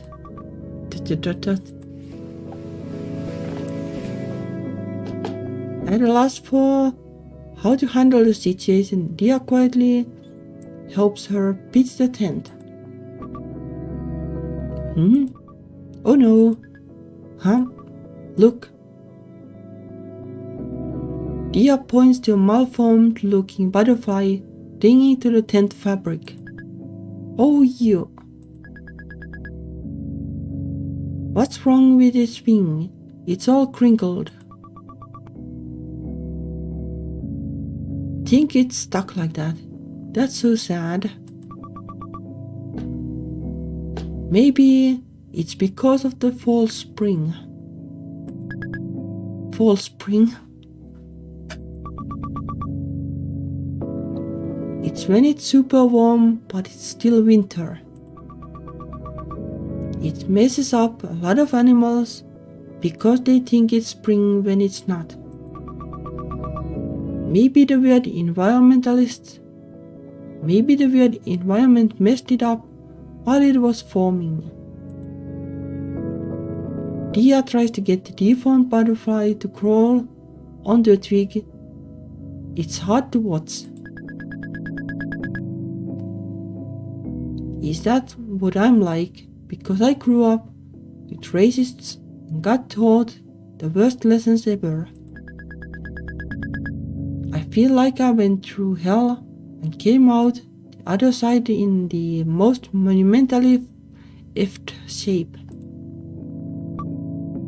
Question mark. What do you mean? Dia, you wouldn't ever break up with me, right? No? What if I did something bad? I mean, like really bad. What did you do? Are you sure you wouldn't break up with me though? What did you do? Min tells Dia what happened, bracing herself for the worst. And that's why Esther is mad at me. That wasn't very nice of you. Sounds like something racist my mom would say. Yeah, I know. Poor Esther. Her comic sounds cool though. Cool too. Do you hate me now? I mean, it was bad, but at least you realized it. Everyone makes mistakes. Not everyone makes racist mistakes. But it's not like people are born knowing things either. Everyone has blind spots. How come you have never offended someone like I did then? I don't talk to people very much. I guess like that is one solution.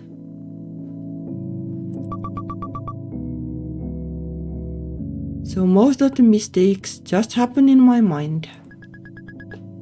Well, then how come Noel doesn't offend people? I mean, she's pretty ignorant about gay people before. She was pretty ignorant about gay people before we started dating. When people said the narrator of The Great Gatsby was gay in our English class, she got all scandalized and argued against it. She kept insisting there had to be another explanation, but I think she just was grossed out by the thought of it. It's not as bad as insulting someone's entire race though. So I don't know like if you need to compare them, but I think there is like something similar though. Like it is like insulting somebody for something they are. Not trying to say she messed up worse. My point is, she got better about it. She wouldn't do that anymore. So I don't hold it against her. Just because you were ignorant about something doesn't mean you're bad forever. I don't know. It doesn't undo the fact that I was racist to Esther already, and now she hates me. I could just go and say that you were wrong and you're sorry. Did you say sorry? No. She might not forgive you, but you should at least tell her. Min feels such anguish upon hearing Dia's suggestion that it takes her a moment to sputter something out. But no one ever apologized to me. Yeah, but you can be better than them. To Min's horror, her eyes fill up with tears. So many people did way worse things to me, and they never said sorry. None of my racist bullies ever said sorry. My dad never said sorry. Why is it only me who has to say sorry? And what I did wasn't even so bad.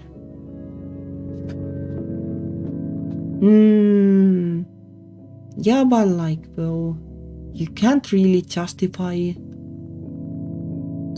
doing something that is bad by saying that, well, other people were worse. Like, what is bad is still bad, even if like something is worse. It's not fair. Well, it's not. That is true, but still. Ria pulls her into her arms and hugs her very tightly, as if trying to squeeze all the grief out of her body.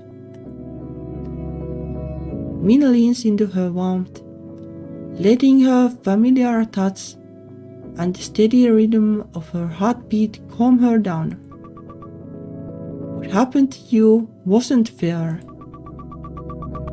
but that doesn't mean you should be unfair too, or you'll just continue the cycle. You can apologize even if they don't, but it's not fair. I want them to suffer. I want them to die. Yeah, but this isn't helping that any though. If I just forget about them, that means they got away with everything. Well, I think they got away with it anyway. That means they won and I lost. Not really.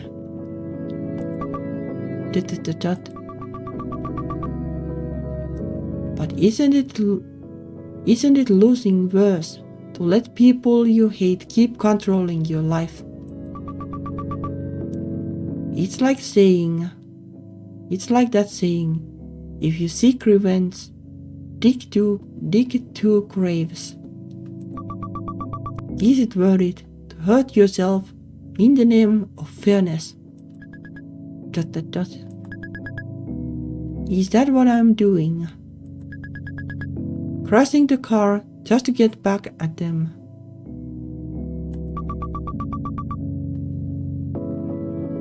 The two graves are you and the person you got revenge on, by the way.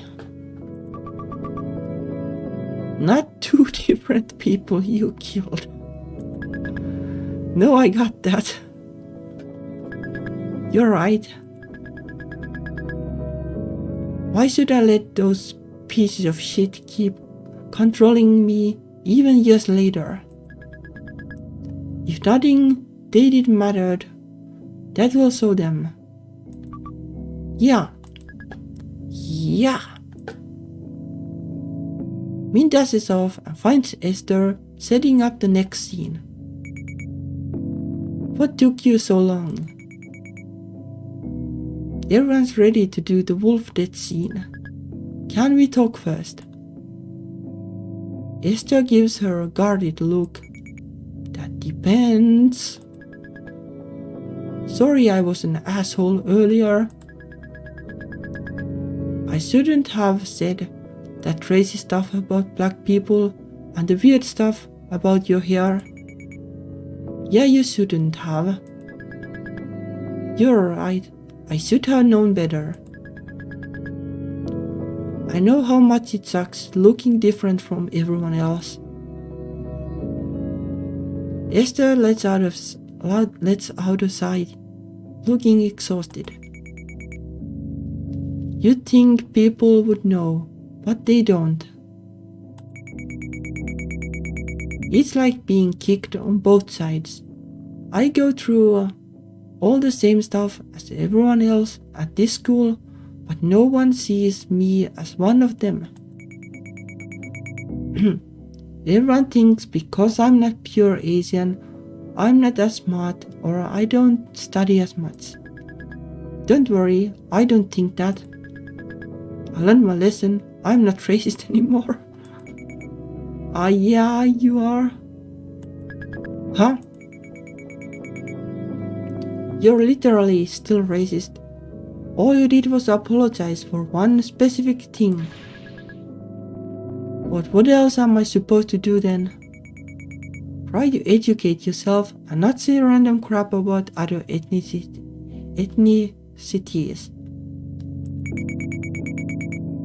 And say sorry the next time you're racist instead of being all rude and defensive. Next time, that makes it sound like it's gonna happen again.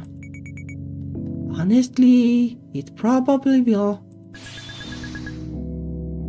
So you're saying I'll always be racist no matter what I do?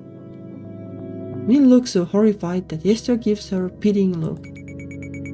I mean, literally, everyone on Earth is ignorant to some degree about something.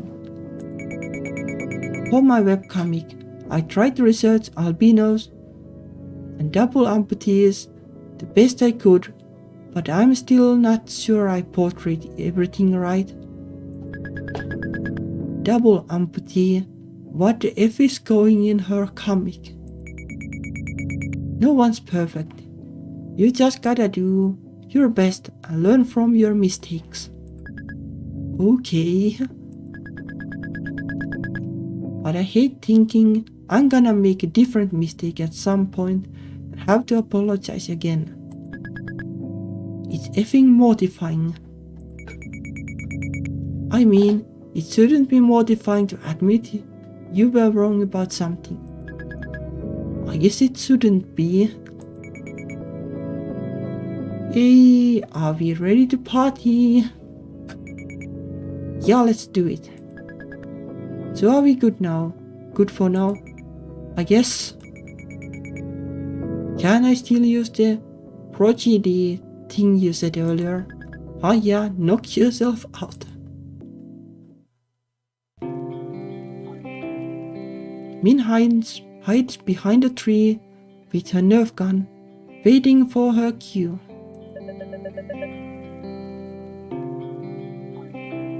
How has your pack helped balance the ecosystem here? We prevent the elk population from exploding and overgrazing. Before we were reintroduced, many biologists were concerned about eroding and plants dying off. Unfortunately, many ranchers and hunters don't understand this. In fact, the state of Idaho is planning to kill hundreds of wolves this winter. This is where we always screw up and have to start over. Every time Akarsa makes eye contact with Krisa, she starts laughing. Mom leave green. I'm scared. Are we gonna die? Holy shit, she finally did it. Goo goo gaga. Noel's eye twitches as she recites her next line. Who is this adorable little thing? It's our wolf puppy. Normally, mated pairs produce a little per year, but we adopted her. We love her so much. I'm only 4 months old. Die! Min leaps out from behind the tree and shoots a flurry of Nerf gun pellets at Akarsa. No, I only kill a very small number of cattle per year. Akarsa goes down and Min continues shooting her ass with the Nerf gun. No, our innocent puppy.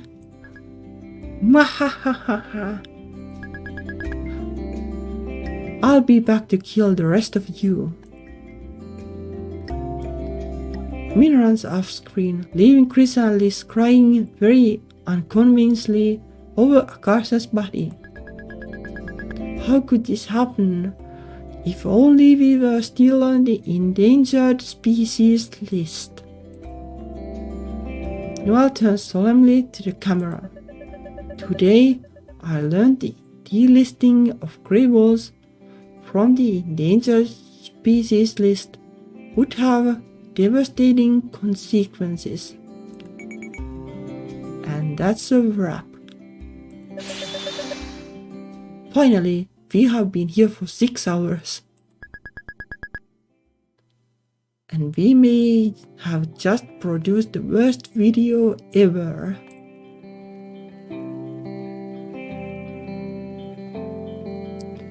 Relieved to be back in her regular shoes, Min looks around. Seems like people are packing up. Look in the tent. The tent flaps already open. Min climbs inside. To her surprise, Akarsa's already there. Just look. She points Noel, who's sound asleep, on the sleeping bag. Snore. Damn, she must have been pretty tired to just conk out like this. Listen, I have the biggest brain in the world. Akarsa gleefully lies down on the ground next to Noel. Help me braid our hair together.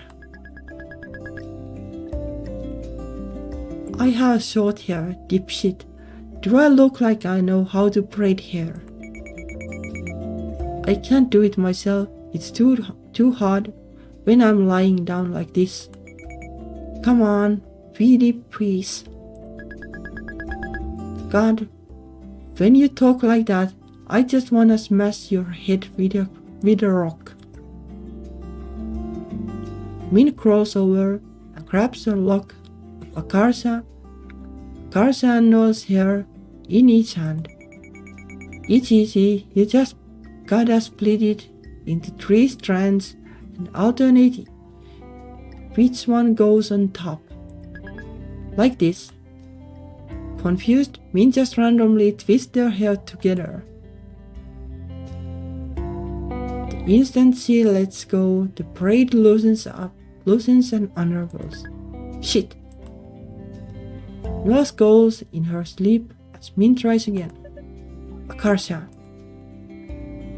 and Min freeze. Noel just turns on her side, mumbling to herself. Snore. Just because it's suitable for all large primates doesn't mean you should eat it. What is she dreaming about?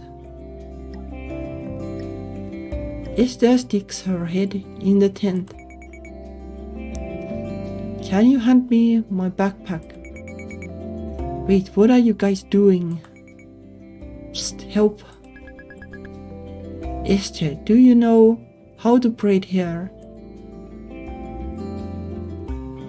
Esther assesses the situation for a moment before shrugging. Okay, why not? Thank you. After a few minutes, Esther manages to weave Akarsa and Noel's hair into one giant messy braid. You did it. I wonder when she's gonna realize.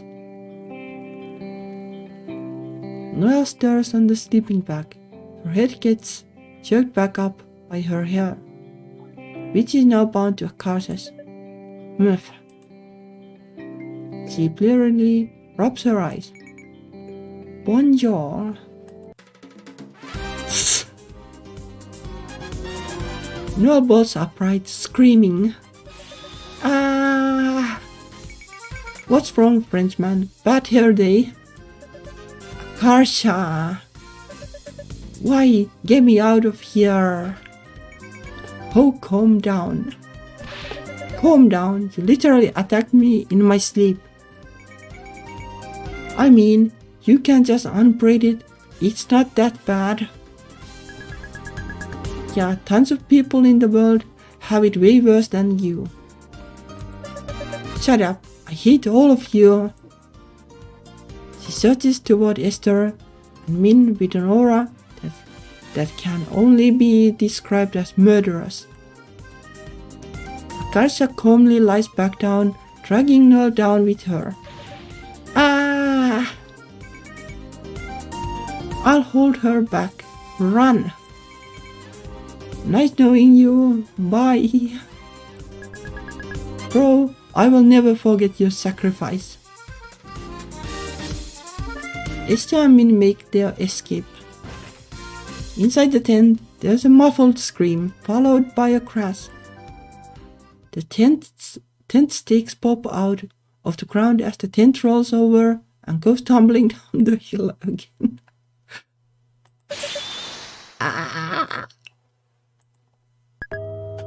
Again. There it goes. Min and Esther peer down at the bottom of the hill where Noel, Akarsa, and the tent have landed in a tangled heap. Dot, dot, dot, dot. Dot, dot, dot, dot. Suddenly, something dawns on Esther and she straightens up, her eyes shining. I can use this. In my comic, it totally fixes the part I was stuck on.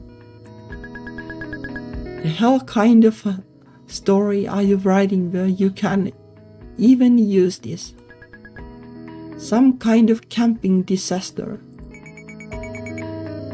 You don't understand, it's perfect. I gotta write this down. Isn't your sketchbook and everything down there though, inside your backpack? Crap, you're right. I guess I'll go grab it. Esther sighs and heads down the hill to retrieve her things. I don't really get it, but good for her. Whoop. Look at tree stump. Chris and Liz are staring at the decimated tree stump. What happened to this? It looks like a cannonball hit it. It's me. I should probably keep my mouth shut. Well, I suppose it's not our problem. Speaking of problems, what would you think of your afternoon as an irresponsible person? That was even more tiring than being responsible. Did you see them knock the tent down the hill twice? Yeah, I just ignored it. Me too. We probably could have finished a couple hours ago if we had just strangled them like we normally do. Or that's why they didn't do anything, I guess. Yep, man, I thought I was really onto something. Min turns to walk away, but to her surprise, she hears footsteps running up behind her. Wait, Min. Min stops to let her catch up. What? I couldn't help but overhear some of what you were saying to Dia at the lake. Liz scribbles something on a scrap of paper and hands it to Min like a doctor giving a prescription. You need to go on the internet. The internet. Min scrutinizes the scrap of paper. It says genderfolk.com. It's a blog you might like. How the hell would you know what I like? I'm trans. Huh. I mean, not that being genderqueer is necessarily the same as being trans. But I'm here if you'd ever like to talk. Have fun. This pats Min on the head and leaves her standing there clutching the little scrap of paper in absolute shock. I guess I should look that up when I get home. Grace is trying to squeeze the costumes back into her bag. Hey Min, do you know if your brother's single? Oh great. Do you think you could introduce us? I mean, I'm not sure he even likes girls. Oh Dan. What exactly do you like about him? He's so cute. He looks kinda like G-Dragon.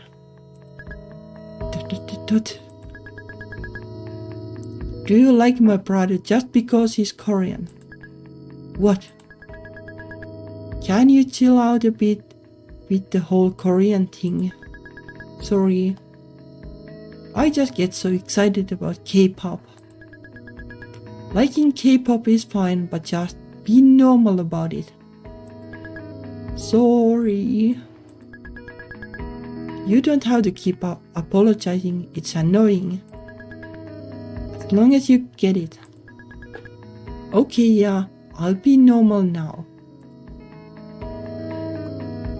Walk to the lake. Dia is watching the water. When Min joins her, Dia tilts her head at her. You said this place was cursed, right?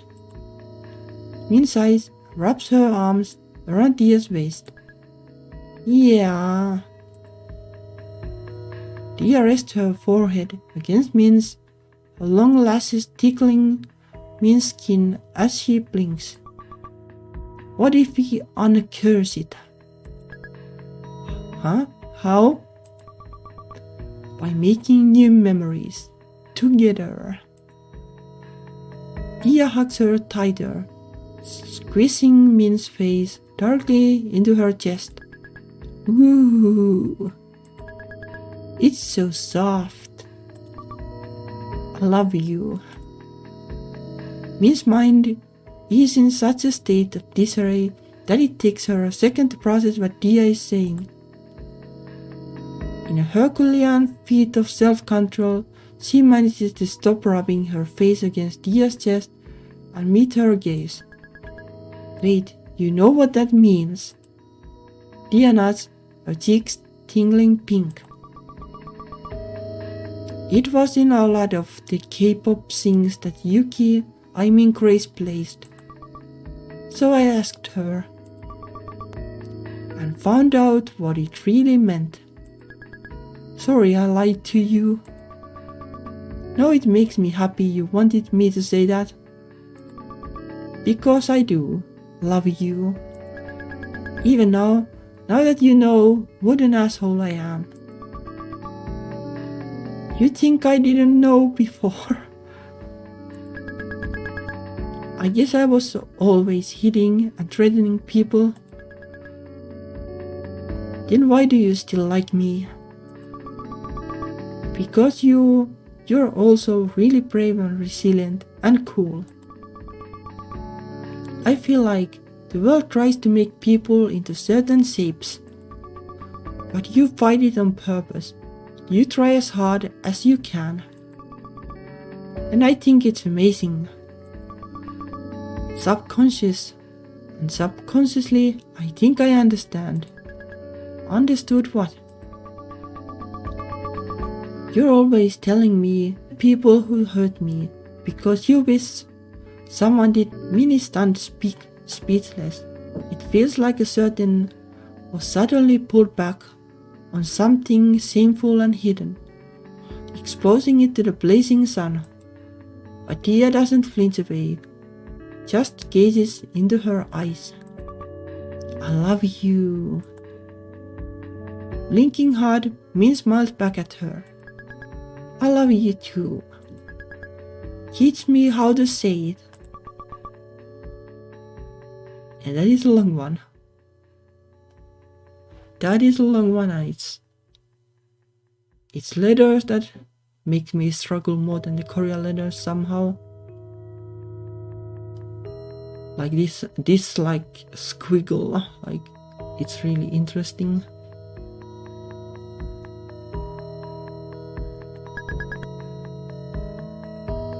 Man, that's a mouthful. Nan unnai katalikiren. I love you. I love you. Well, that was that. The next is The Frenchman.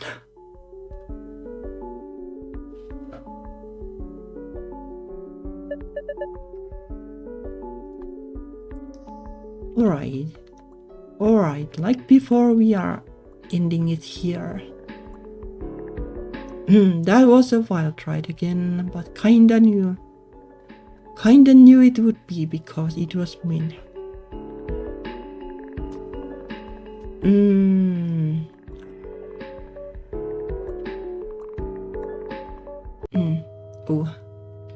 Oh, don't mind me. Well, anyway, thank you for watching. It was pretty wacky. I guess the next session is the last one, and that will probably be Wednesday. I'll also be playing like heavy anime style Metroidvania thingy that I bought on Steam like tomorrow, and so on. Well, whenever I have time, I guess. But like Butterfly Soup 2 should be probably over on Wednesday, I guess. So I guess I'll see you later. Thank you for watching, and bye bye.